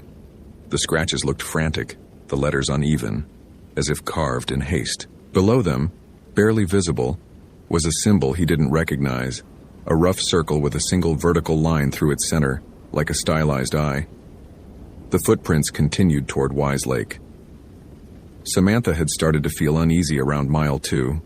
It was nothing she could name, not at first, just a prickling awareness at the back of her neck, the sense that the forest was paying attention to her in a way it hadn't before. She was an experienced hiker, had done this trail twice in previous years, knew its landmarks and its quirks. But the flooding had changed things. Familiar stretches now lay under inches or feet of tea-dark water, forcing her to wade through sections she remembered as dry ground. The water was surprisingly warm, blood temperature, and opaque enough that she couldn't see her feet. Anything could be down there. She tried not to think about cottonmouths. The light was wrong, too. It should have been late afternoon gold filtering through the canopy, but instead the forest seemed to exist in a perpetual gray twilight, the sun invisible behind the building clouds. Samantha checked her watch. 5:23 p.m. Marcus should have met her at the junction 20 minutes ago. She had waited, then decided to push on, figuring he must have taken a wrong turn, would catch up eventually. Now, wading through thigh-deep water with the trail markers increasingly difficult to spot, she was beginning to regret that decision. The silence was what finally made her stop. It descended like a held breath. One moment the swamp was alive with the sounds of frogs and insects and distant birdsong. The next there was nothing. Absolute nothing. Samantha stood motionless in the warm water, straining to hear anything at all. Her own breathing seemed obscenely loud. Her heartbeat pulsed in her ears. She became aware, with the particular clarity of sudden fear, that she was utterly alone in 26,000 acres of trackless swamp, standing in water she couldn't see through, in a silence so complete it felt intentional. Something moved at the edge of her vision. She turned, heart lurching, but there was nothing. Only the endless gray columns of cypress trunks, the hanging moss, the dark water reflecting a sky the color of old bruises. She was certain she had seen movement. A shape, low to the water, sliding between the trees, maybe 30 yards to her left. A log, maybe. An alligator. Something with a reasonable explanation. But the silence continued, pressing against her ears like something physical, and Samantha Marsh began to walk faster. Derek reached Wise Lake at 8:47, having waded through 4 stretches of flooded trail, the water reaching his waist in places. The lake itself was barely distinguishable from the surrounding swamp, its borders lost to the high water, the cypress knees jutting from the surface like the fingers of something buried and trying to claw free. He paused on a relatively dry hummock to radio dispatch. Dispatch Unit 3, I'm at Wise Lake, no sign of the missing hiker yet. Trail conditions are rough, significant flooding throughout. I'm going to continue northwest along the lake shore, see if she tried to loop back via the Oak Ridge connector. Static crackled for a long moment before Linda's voice came through, distant and slightly distorted. Copy, Unit 3. Be advised. Storm system. Accelerating. Recommend you 30 minutes. Back to trailhead. Dispatch, you're breaking up. Say again? But the radio offered only static now, a hissing white noise that seemed to pulse and breathe like something alive. Derek checked the batteries, checked the channel, tried again. Nothing. He was alone. He continued along the lake shore. The wrongness accumulated gradually, a cypress knee that seemed to have moved between glances. Impossible, of course, but he could have sworn it was 10 feet to his left a moment ago, and now it stood directly in his path. A smell that didn't belong. Flowers, sweet and cloying, like gardenias, though nothing bloomed in the swamp this time of year, and sounds that started filtering back into the silence, but wrong sounds. A barred owl calling in the full light of morning, when they should be sleeping. The splash of something large moving through water, always just out of sight, always stopping the moment he turned to look. Derek found the backpack at 0923. It hung from a low branch over the water, a purple day pack with a water bottle clipped to the side strap. The same water bottle he had seen in the silver Civic. Samantha Marsh's pack. Derek waded to it, pulled it down, checked the contents. Protein bars, a rain jacket, a phone with a dead battery, a wallet containing a driver's license that confirmed the owner's identity. The pack was unzipped, its contents dry, as if it had been placed here carefully rather than dropped or lost, as if someone had hung it up for him to find. A sound behind him, close. Derek spun, hand going to the machete at his belt. Nothing. The swamp stretched away in all directions, identical, endless, gray. But he could feel it now, the attention, the weight of something watching. His grandmother had grown up in these parts, had told him stories when he was young, stories about the things that lived in the low-country swamps, the spirits that walked the lonely places. He had dismissed them as folklore, the superstitions of an older generation. But standing here now alone in the flooded forest with a missing woman's backpack in his hands and something watching from the gray spaces between the trees, he found himself remembering.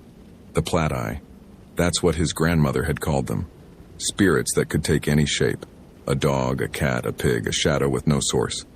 They haunted crossroads and swamps, lured travelers from safe paths, led them deeper and deeper until they were lost beyond finding. You could always tell a Platt-Eye, his grandmother had said.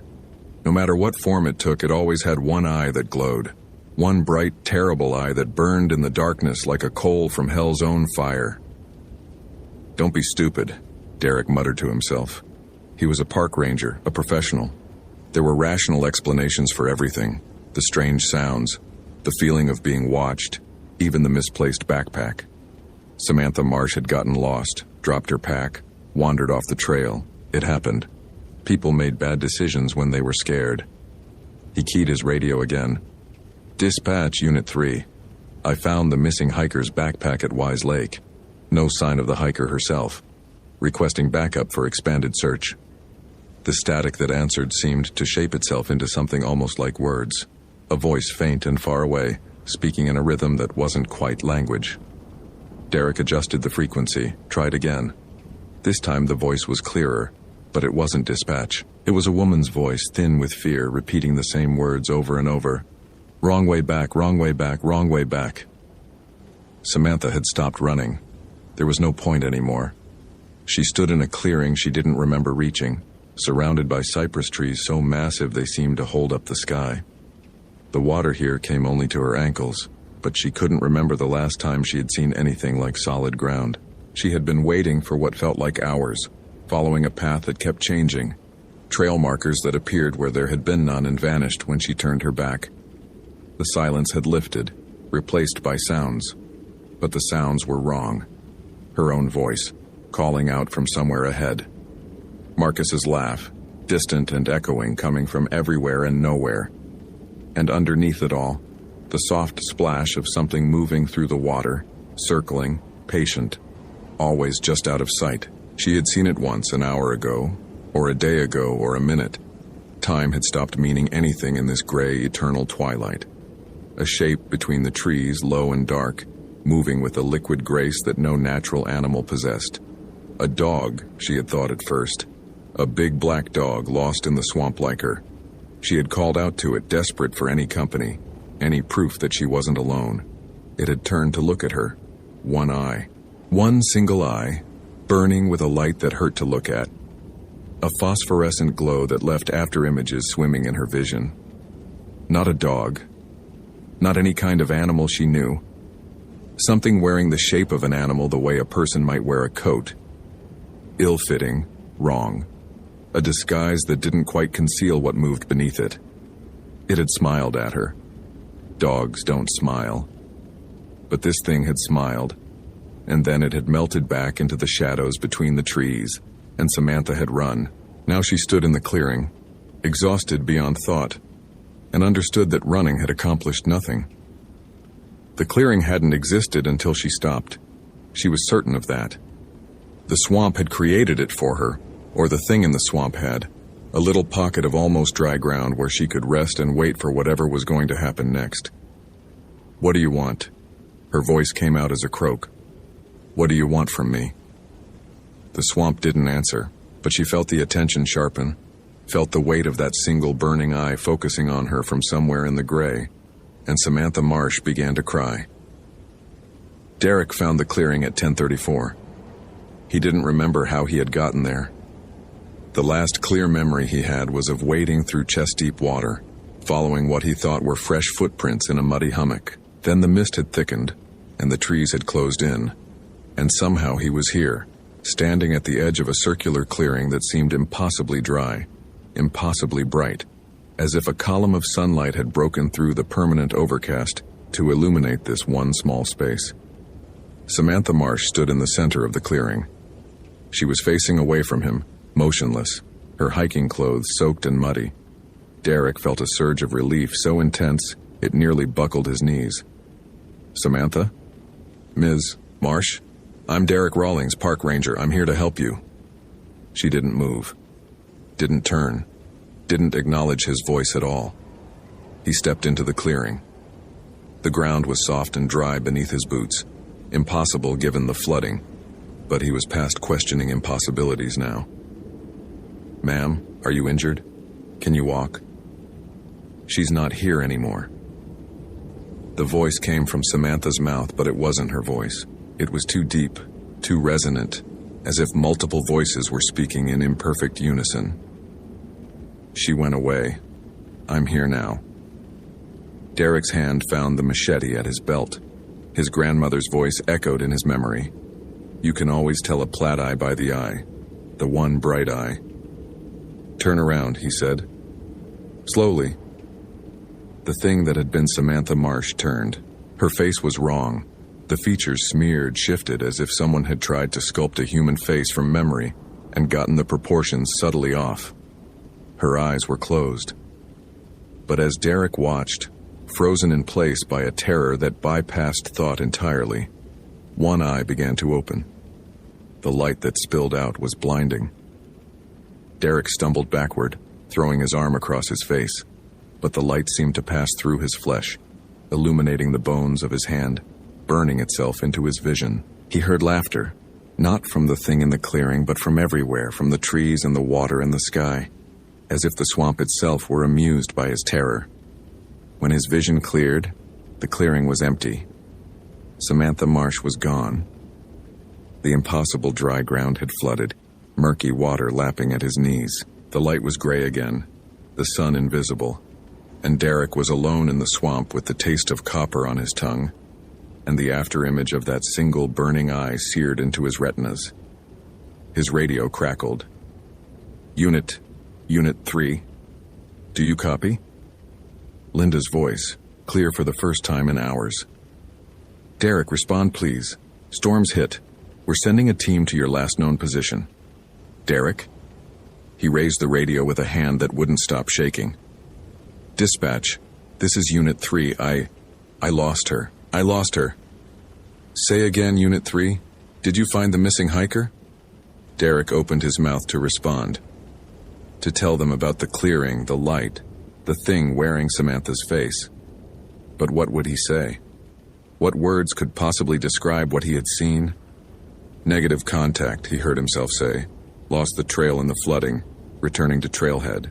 He began the long wade back, not looking at the trees, not listening to the sounds that followed him. The soft splashes, the distant laughter, the voice that might have been Samantha's calling his name from somewhere impossibly far away. They found Samantha Marsh's body 3 days later, when the floodwaters finally receded.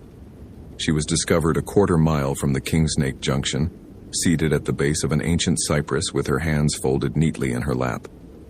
The official cause of death was exposure complicated by dehydration. She had apparently become disoriented in the flooding, lost the trail, and succumbed to the elements before help could arrive. A tragic accident. The kind of thing that happened in wilderness areas, even to experienced hikers. The coroner's report noted one anomaly. Her eyes were open at the time of death, fixed on something in the middle distance, her expression one of absolute terror. But eyes sometimes opened post-mortem. Expressions meant nothing. These details weren't included in the public findings. Derek Rawlings transferred to Grand Canyon the following spring. He told his supervisors it was for the career opportunity, the chance to work a bigger park, a more prestigious posting. He told himself he was ready for a change, that 7 years in the same place was enough for anyone. He never told anyone about the clearing, or the light, or the thing that had turned to face him wearing a dead woman's shape. But sometimes late at night in his quarters overlooking the canyon's rim, he wakes from dreams of flooded forests and burning eyes. Sometimes he hears his grandmother's voice, telling stories he dismissed as folklore. Sometimes he looks out at the vast darkness of the canyon and sees, or imagines he sees, a single point of light moving among the shadows. Patient, watching, remembering. The plat eye never forgets, his grandmother used to say. Once it sees you, it knows you. And it will wait. Derek doesn't know if that's true. He doesn't know if what he saw in the Congaree swamp was a spirit, a hallucination, or something else entirely. He only knows that some nights, when the wind through the canyon sounds almost like laughter, he checks that his doors are locked. 3 times, always 3 times. And still he lies awake until dawn, watching the darkness, waiting for the eye to open.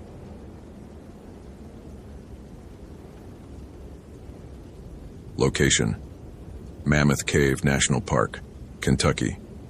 Date: November 3, 2007. The darkness inside Mammoth Cave was not an absence of light. It was a presence, something thick and patient that pressed against Kevin Marsh's headlamp like a living thing, testing the boundaries of its cage. 20 years he had worked these passages, and he had never grown accustomed to that particular quality of underground blackness, the way it seemed to have weight and texture and intention. He stood at the entrance to the historic section, checking his gear for the 3rd time that morning. Helmet with primary and backup lights, knee pads, elbow pads, the worn leather gloves that had seen him through more rescues than he cared to count. His pack held 200 feet of static rope, a basic med kit, emergency rations, and the handheld radio that connected him to the surface, his lifeline to the world above. The cave's natural entrance yawned before him, exhaling air that held steady at 54 degrees regardless of season, carrying the smell of ancient limestone and something else beneath it, something mineral and old that defied description.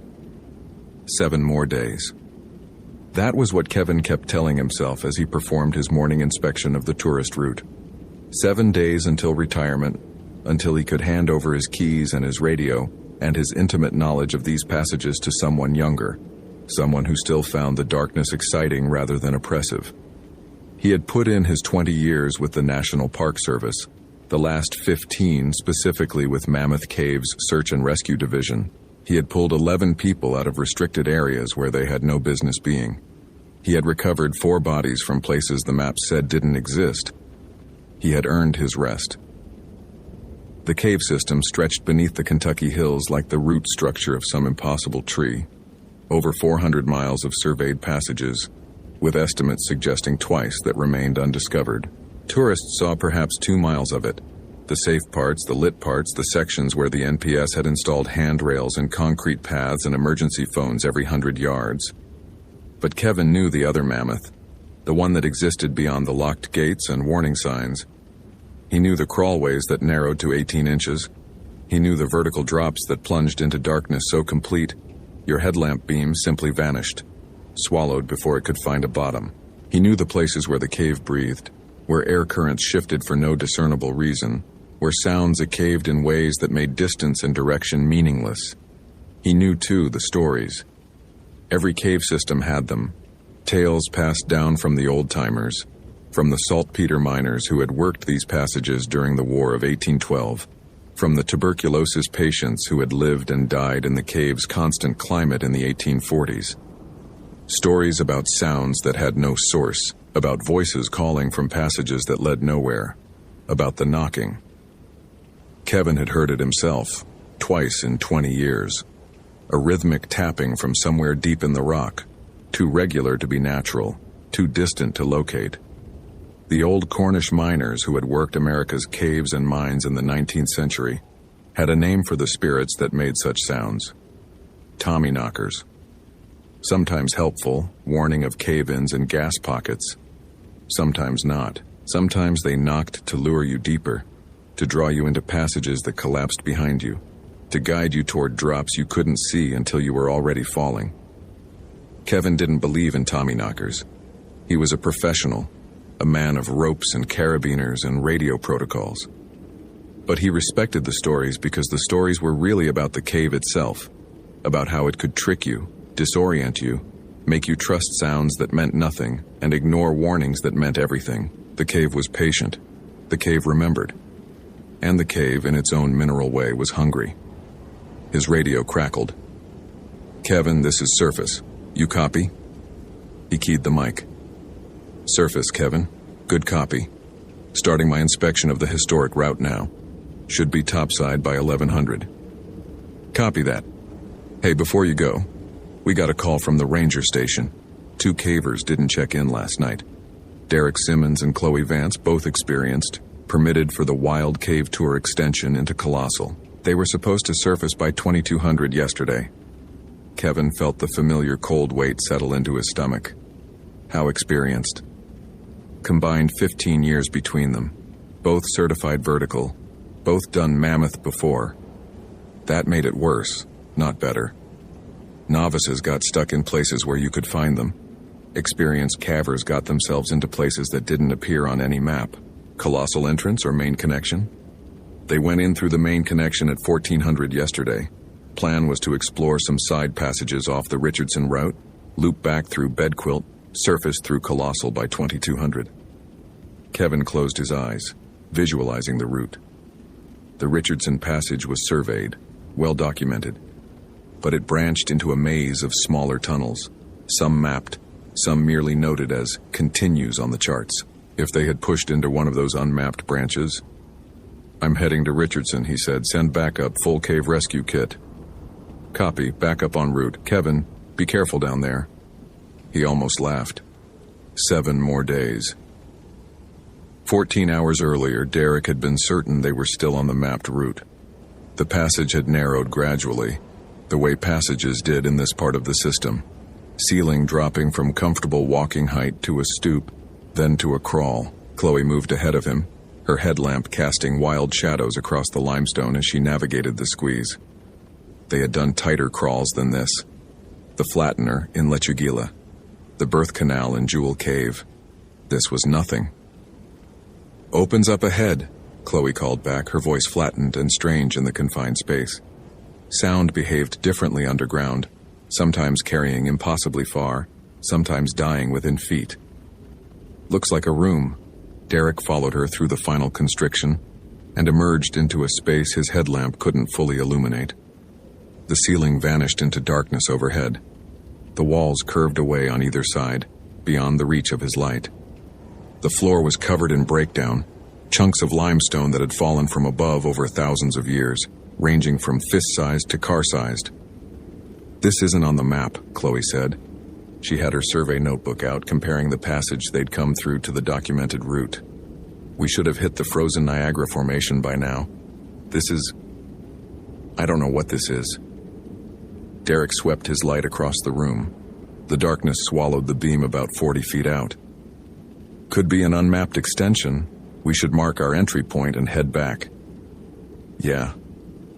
Chloe was already tying flagging tape to a rock near the squeeze they'd emerged from. Yeah, you're right. That was when they heard the knocking. It came from somewhere deeper in the room. A rhythmic tapping, 3 beats, then silence, then 3 beats again. Metal on stone, or stone on stone. The sound of someone working.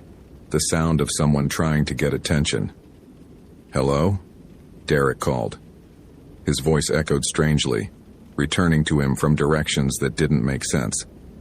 Is someone there? The knocking stopped. Silence. The profound absolute silence of deep earth, where no wind blew and no insects chirped, and the only sound was your own breathing and heartbeat. Then from the darkness beyond his headlamp's reach, help us. Chloe grabbed his arm. Derek. Hello? Where are you? Are you hurt? Please.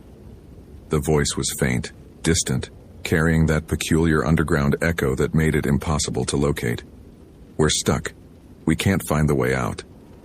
There's someone down here, Derek said. Someone's in trouble. That's impossible. No one else is permitted in this section. Maybe they came in unauthorized. Maybe they've been down here for days.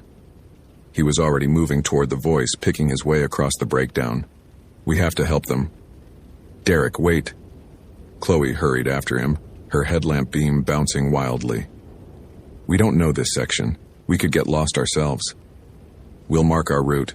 He was pulling flagging tape from his pack, tying strips to prominent rocks as he went. Hello? Keep talking. We're coming to you. Thank you. The voice seemed closer now, or maybe farther away, impossible to tell in the acoustic chaos of the chamber. Thank you. We've been down here so long. They crossed the breakdown field and found another passage leading deeper into the rock. Narrower than the one they'd come through, but passable. Derek tied another flag and kept moving. Behind them, unseen in the darkness, the flagging tape hung motionless in the still air.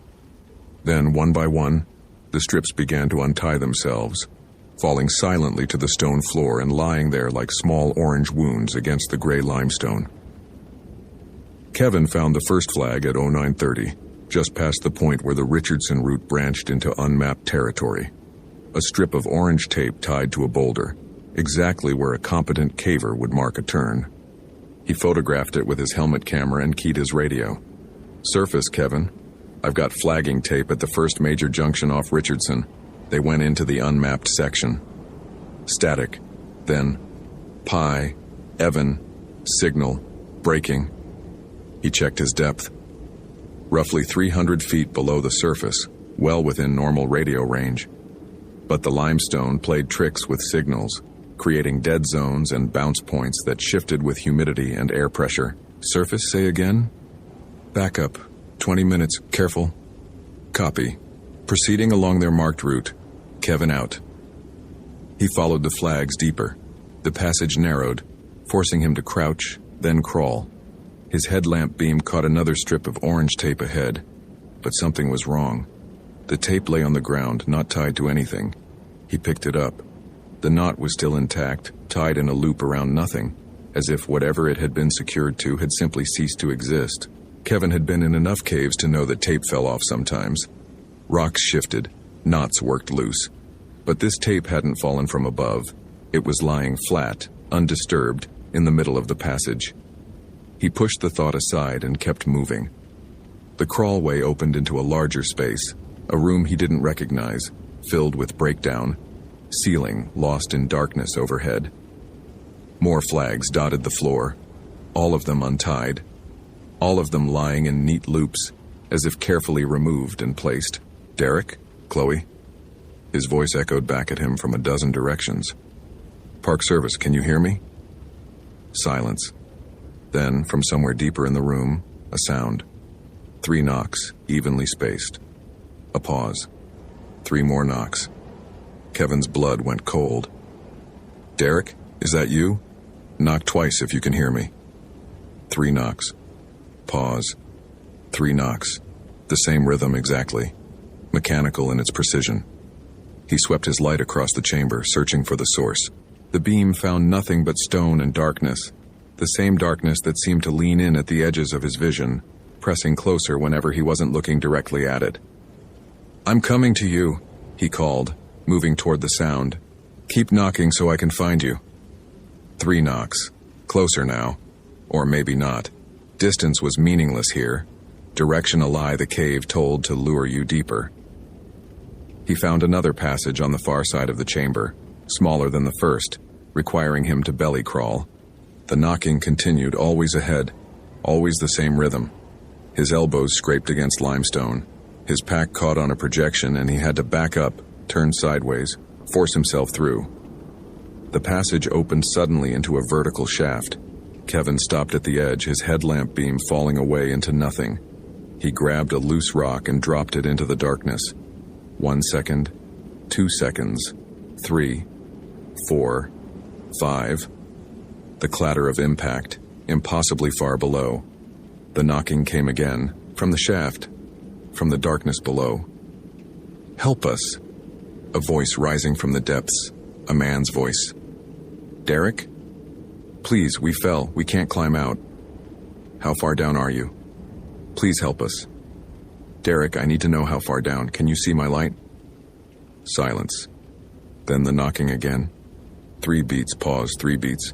But now it came from behind Kevin as well. From the passage he'd just crawled through. From somewhere in the rock itself. He backed away from the edge of the shaft. The knocking surrounded him now, coming from every direction. From the walls and ceiling and floor. A cacophony of rhythmic tapping that built and built until it was all he could hear. 3 knocks. 3 knocks. 3 knocks. Overlapping. Echoing. Impossible. Kevin ran.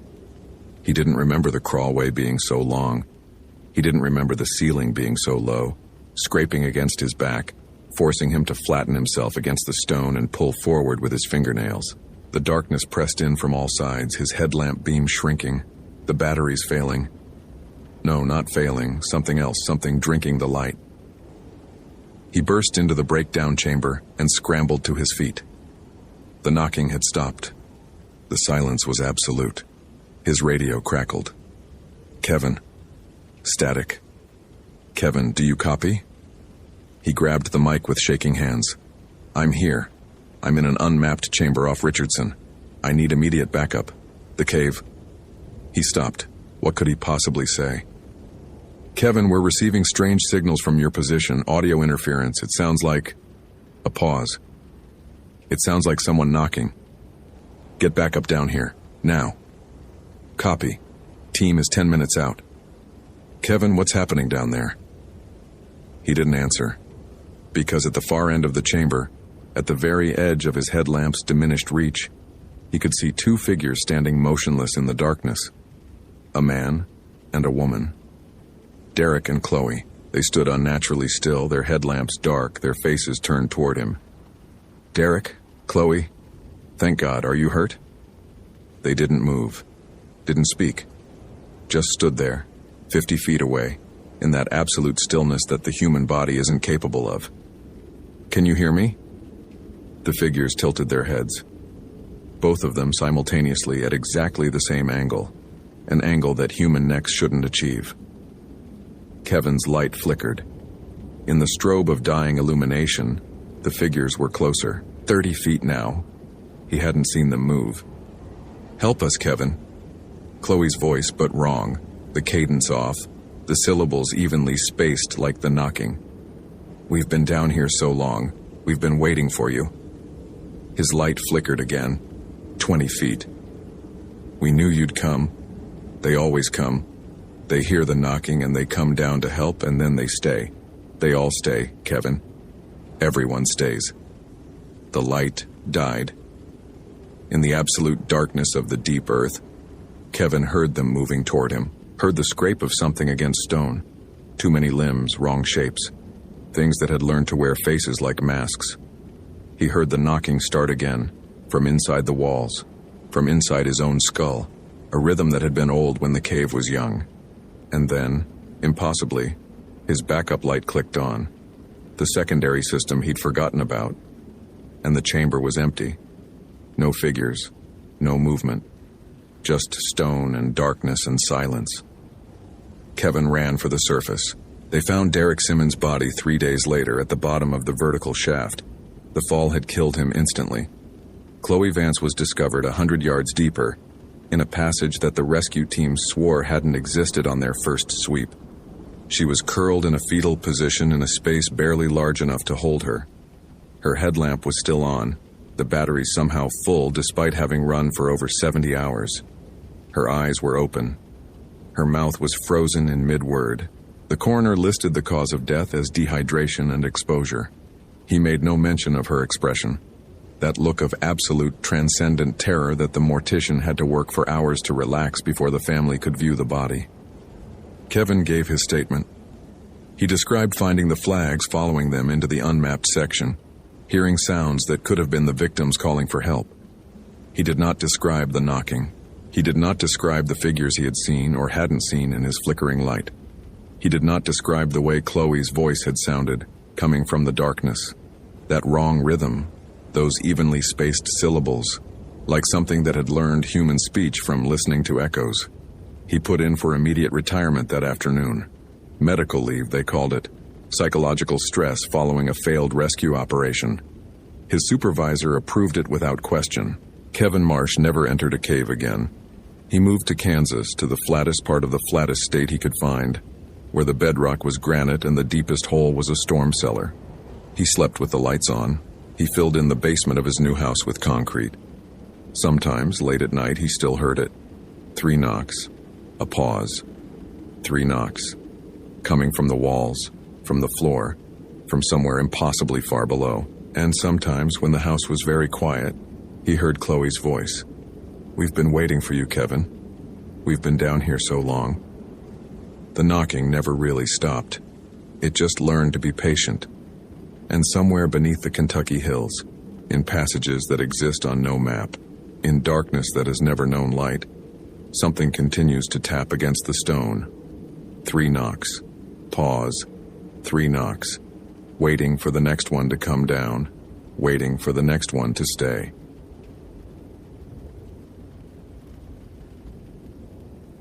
Location: Boneyard Marsh Wildlife Refuge, Louisiana. Date: August 27, 2019. The heat was a living thing in the bayou, pressing against Samantha Reyes's skin like wet cloth even at 9 in the evening.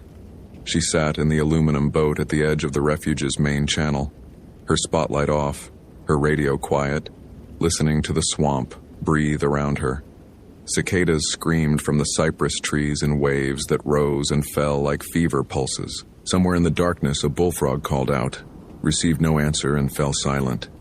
The air smelled of rot and green growth and the particular mineral tang of water that never fully cleared, never fully moved, just sat and waited and remembered everything that had ever drowned in it.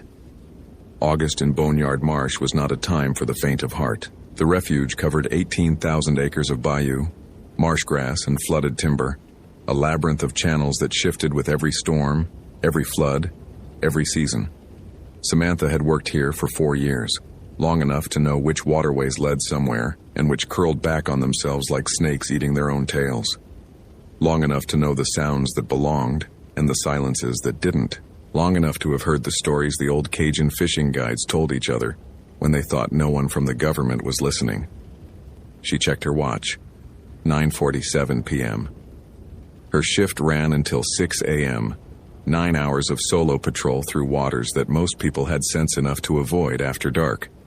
The refuge was officially closed to visitors from sunset to sunrise, but that didn't stop the poachers who came for alligator eggs, the trotliners who set illegal lines for catfish, or the occasional lost tourist whose GPS had led them into a maze they couldn't escape. Samantha's job was to find them, sight them, and guide them out before the swamp found them first. Tonight, though, she was looking for someone specific. Marcus Thibodeau, 43, commercial fisherman out of Houma. His wife had called the refuge station that afternoon, voice tight with controlled panic, saying he'd gone out before dawn to check his crab traps in the eastern channels and hadn't returned. His boat had GPS tracking, required for all permitted fishermen in the refuge, but the signal had stopped transmitting around 2 p.m. Last known coordinates placed him in a section of the marsh the locals called Dead Man's Finger, a narrow channel that wound through some of the oldest cypress stands in the refuge before dead-ending in a tangle of fallen timber and stagnant pools. Samantha had worked with Marcus before. He was one of the good ones, respected the wildlife, followed the regulations, knew the water better than most people knew their own backyards. If his GPS had stopped, it meant equipment failure, which happened. If he hadn't returned by nightfall, it meant something else. She keyed her radio, adjusting the frequency to reach the station. Dispatch, this is Unit 3, beginning patrol sweep of the eastern channels, starting at marker 7, heading toward the Dead Man's Finger vicinity. Over. The response came scratched with static, normal for this part of the refuge, where the density of vegetation and the mineral content of the water played havoc with radio signals. Copy that, Unit 3. Be advised, Weather Service has upgraded the tropical disturbance to Tropical Storm Elaine. Expected to make landfall near Morgan City by tomorrow afternoon. Conditions deteriorating overnight. Recommend concluding search by 0300 at latest. Over. Understood, dispatch. Unit 3 out. Samantha started her outboard motor, keeping the throttle low to navigate the narrow channel. Her spotlight cut a pale cone through the darkness, illuminating the gray-green trunks of cypress trees draped in Spanish moss, the black water sliding past her hull like oil, the occasional pair of red eyes reflecting from the banks where alligators watched her passage with prehistoric patience. She'd stopped being afraid of gators her first month on the job. They were predictable. They followed rules that made sense. Hunger, territory, self-preservation. It was the things that didn't follow rules that kept her awake on nights like this. The channel narrowed as she pushed deeper into the refuge. The cypress trees grew closer together here, their knees jutting from the water like the fingers of drowned giants reaching for air. Spanish moss hung so thick in places that she had to duck, the gray tendrils brushing against her face like the touch of something dead that hadn't accepted its condition. The cicadas had stopped. That was the first thing she noticed. The bullfrogs had stopped. The water moved against her hull with a sound like whispered secrets, and beneath that, beneath everything, a silence so complete it felt like pressure against her eardrums. Samantha slowed the boat to a crawl, sweeping her spotlight in a slow arc. Something was wrong. She couldn't have said what, couldn't have pointed to any specific evidence, but her body knew. 4 years in this swamp had taught her to trust the animal part of her brain, the part that recognized threat before the conscious mind could name it. "Marcus," she called. Her voice fell flat, absorbed by the trees and the water and the heavy air. No echo, no response. "Marcus Thibodeau, this is Wildlife Officer Reyes. Can you hear me?" Nothing. She continued forward, her hand resting on the grip of her sidearm. The channel curved ahead, and as she rounded the bend, her spotlight caught something floating in the water. A boat. Aluminum, maybe 16 feet, listing slightly to one side where water had pooled in the hull. She recognized the registration numbers. Marcus's vessel, the one his wife had described. It was drifting in the center of the channel. No anchor, no lights, no sign of its occupant. Samantha brought her own boat alongside and killed the engine. The silence rushed in to fill the space, thick and waiting. She tied off to the other vessel's cleat and shone her light into the interior. The first thing she saw was the blood. It painted the inside of the hull in arcs and splashes, dark and tacky in the humid air. It covered the bench seats, the tackle box, the cooler that had been torn open with such force that the hinges had bent backward. Deep gouges marked the aluminum sides. Not scratches, not scrapes, but furrows, as if something with claws the size of fishing knives had raked through the metal while trying to get in. Or get out. On the floor of the boat, wedged beneath the center seat, a GoPro camera blinked with a small red light, still recording. Samantha's hands were steady as she reached for the camera.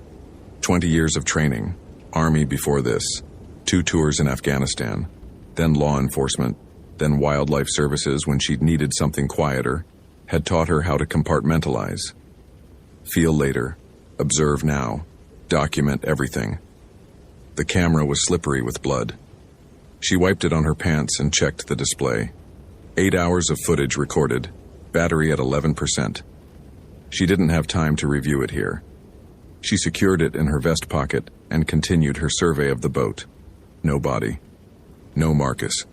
His tackle was still there, his lunch cooler, his cell phone sitting on the bench seat with a cracked screen and a battery long dead.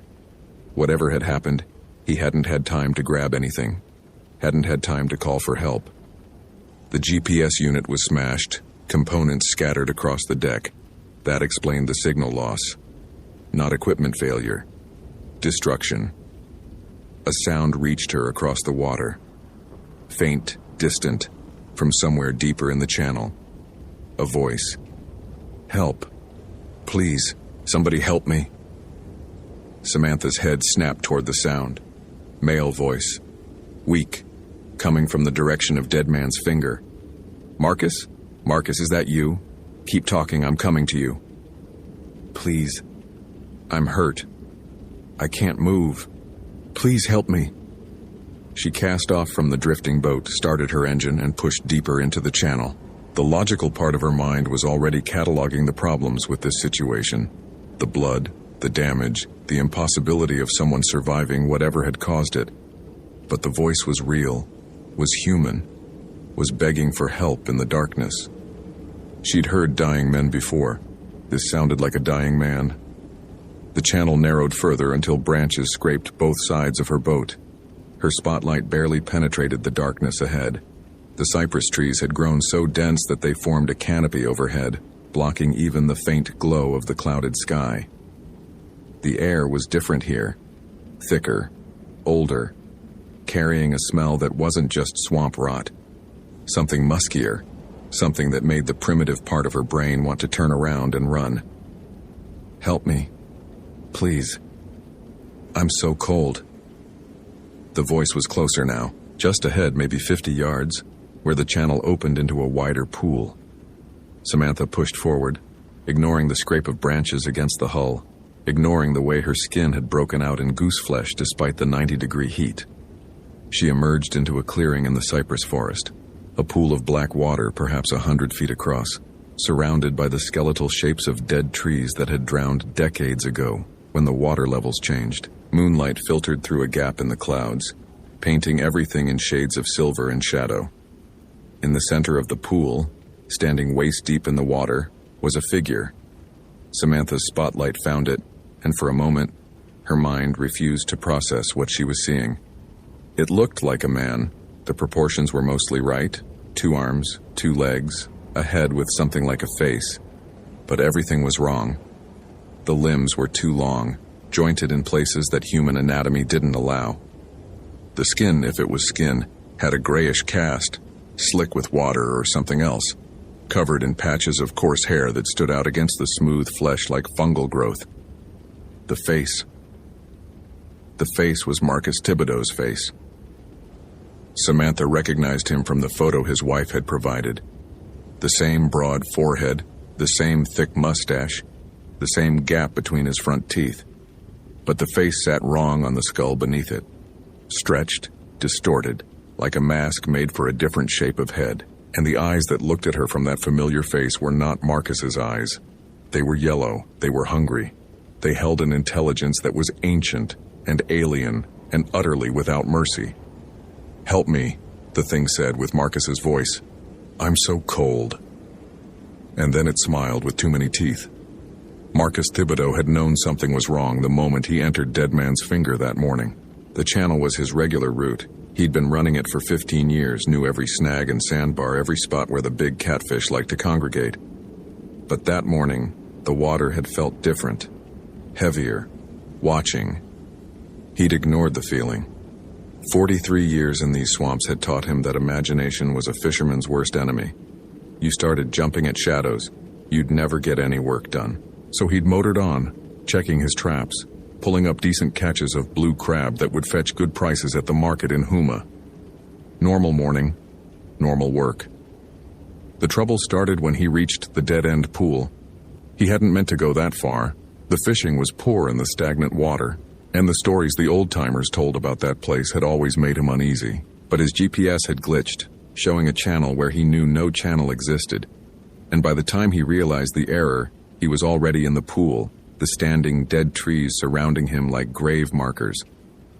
That was when he heard his mother's voice. "Marcus, Cher, come see what I found." His mother had been dead for 6 years.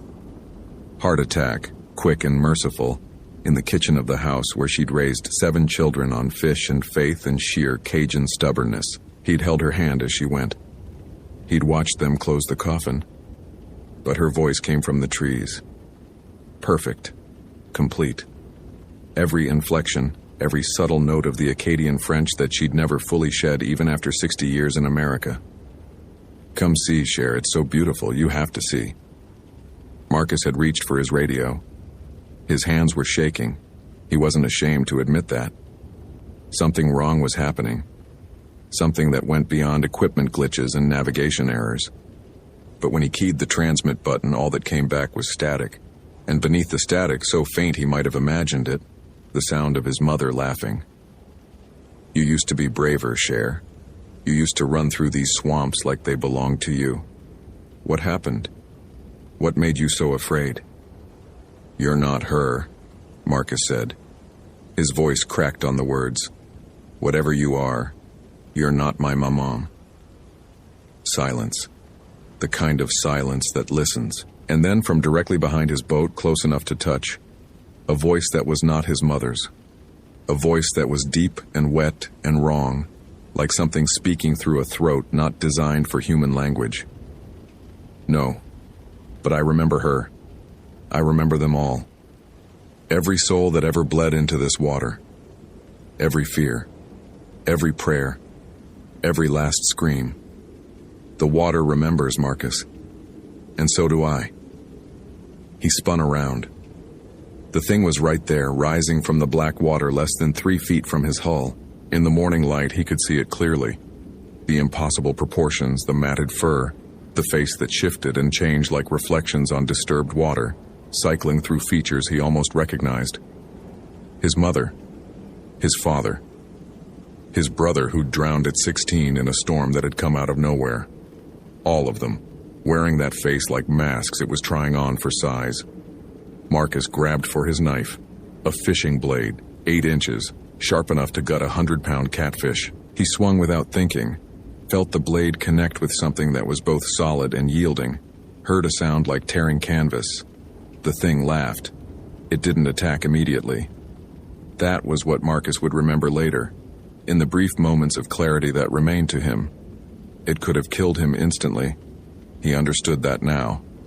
Instead, it circled his boat slowly, letting him see it from every angle, letting his mind fully comprehend what he was facing. One clawed hand reached up and traced along the hull, leaving deep furrows in the metal with no more effort than a child dragging a stick through sand. "You're not the one I want," it said. Its voice had settled into something that sounded almost human now. Almost, but not quite. The rhythms were wrong, the pauses in the wrong places. "But you'll do. For now. For bait." It moved faster than anything that size should have been able to move. One moment it was in the water beside the boat. The next it was on top of him, its weight crushing him against the deck, its breath hot and rank against his face. Up close, the yellow eyes held depths that his mind couldn't process, layers of intelligence, of memory, of hunger that stretched back centuries. "Your people have a name for me," it whispered. "Rougarou. Loup-garou. The wolf that walks like a man. But I was here before your people, before their names, before their little god with his little rules. I am what the swamp dreams when it sleeps, and tonight the swamp is hungry." Pain exploded through Marcus's body as claws tore into his shoulder, his chest, his side. He screamed, couldn't help it, couldn't hold it back, and the thing drank in the sound like wine. "Scream louder," it said. "She needs to hear you. She needs to come." She. The thing wasn't hunting him. It was hunting someone else. He was just the lure. Marcus felt his blood running hot across the deck, felt his vision beginning to narrow at the edges. The GoPro on his vest was still running. He'd turned it on that morning to record his catch, to show his grandchildren, and some part of his fading consciousness hoped that whoever found it would understand, would know what was out here, would stay away. "Tell me your sins," the thing said almost gently.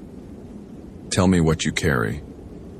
I want to know who you are before I wear your face." Marcus closed his eyes.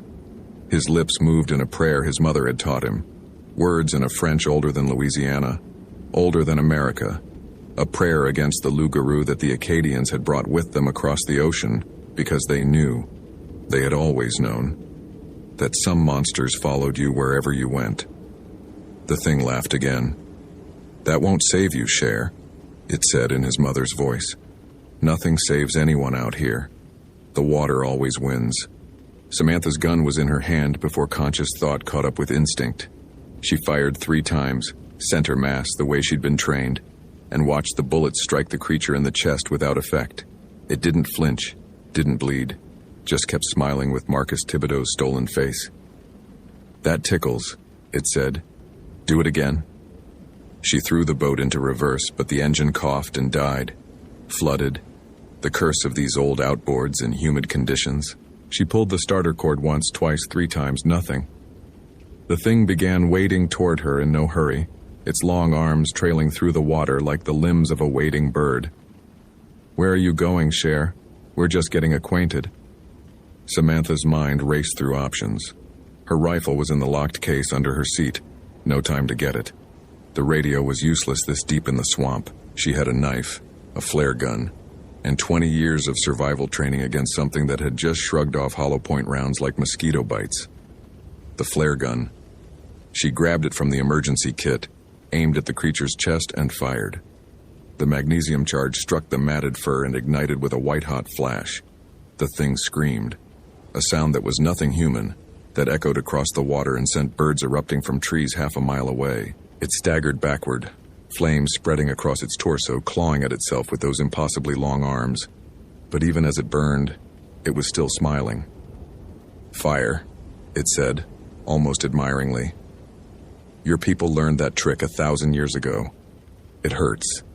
It always hurts. But it doesn't stop me, Cher. Nothing stops me." The flames were dying.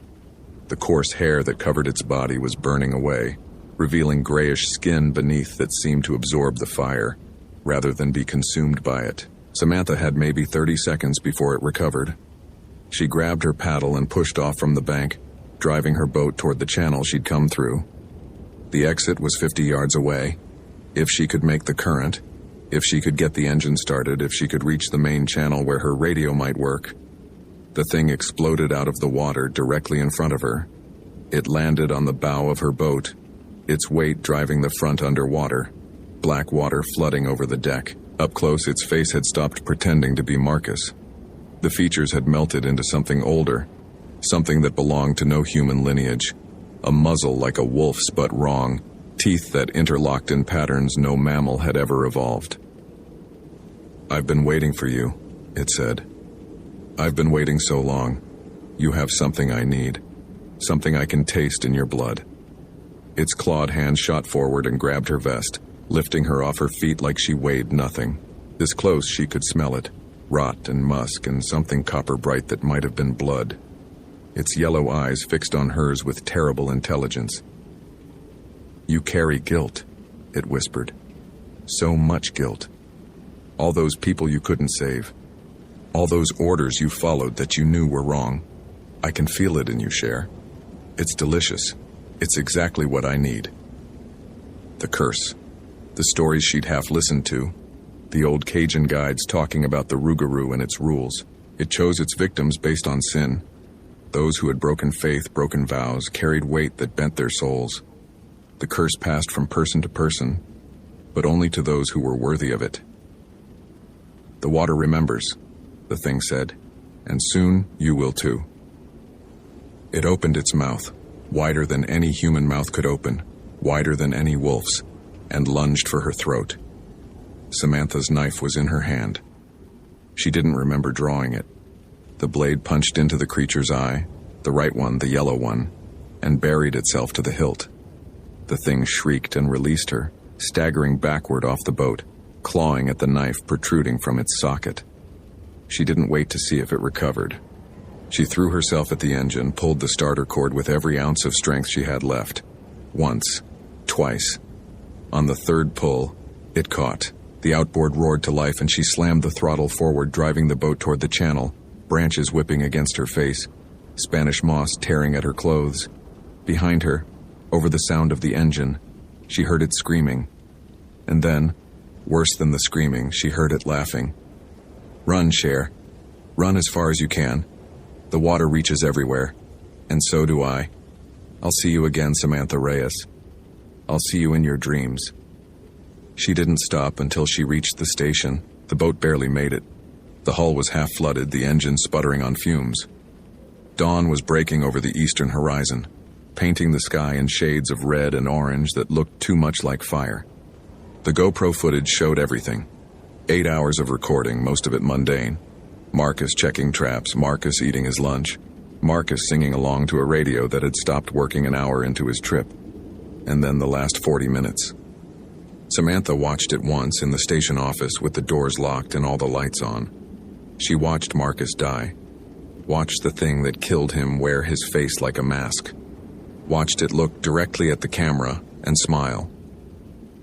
"She's coming," it said in Marcus's voice. "I can smell her guilt from here. Tell her I'm waiting. Tell her the water never forgets."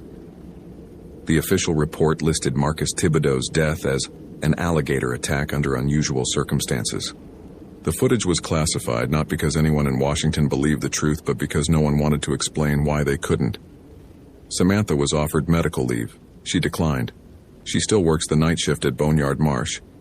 She still patrols the eastern channels, although she never goes as far as Dead Man's Finger. Some nights, when the heat sits heavy and the cicadas fall silent for no reason she can explain, She hears voices calling from the water. Her mother's voice, her sergeant's voice from Afghanistan. Marcus Thibodeau's voice asking her why she left him, why she didn't save him, why she ran. She doesn't answer anymore. She knows what's calling. But sometimes, in the hour before dawn, when the darkness is thickest and the water is still, she catches herself looking toward that dead-end channel, wondering if the thing is still there, wondering if it's still waiting, wondering when she'll be guilty enough to go back. The knife she'd buried in its eye was never found. Neither was its body, if something like that even leaves a body behind. But last month, a fisherman reported finding a rusted blade in his net, pulled up from the deepest part of the channel, 8 inches long, sharp enough to gut a 100-pound catfish, sharp enough to have cut something that doesn't bleed. Samantha keeps the knife in her desk drawer now. She tells herself it's evidence. She tells herself it's protection. But sometimes, late at night, she swears she can feel it calling to her. A pull in her chest like hunger, like guilt, like the water, remembering.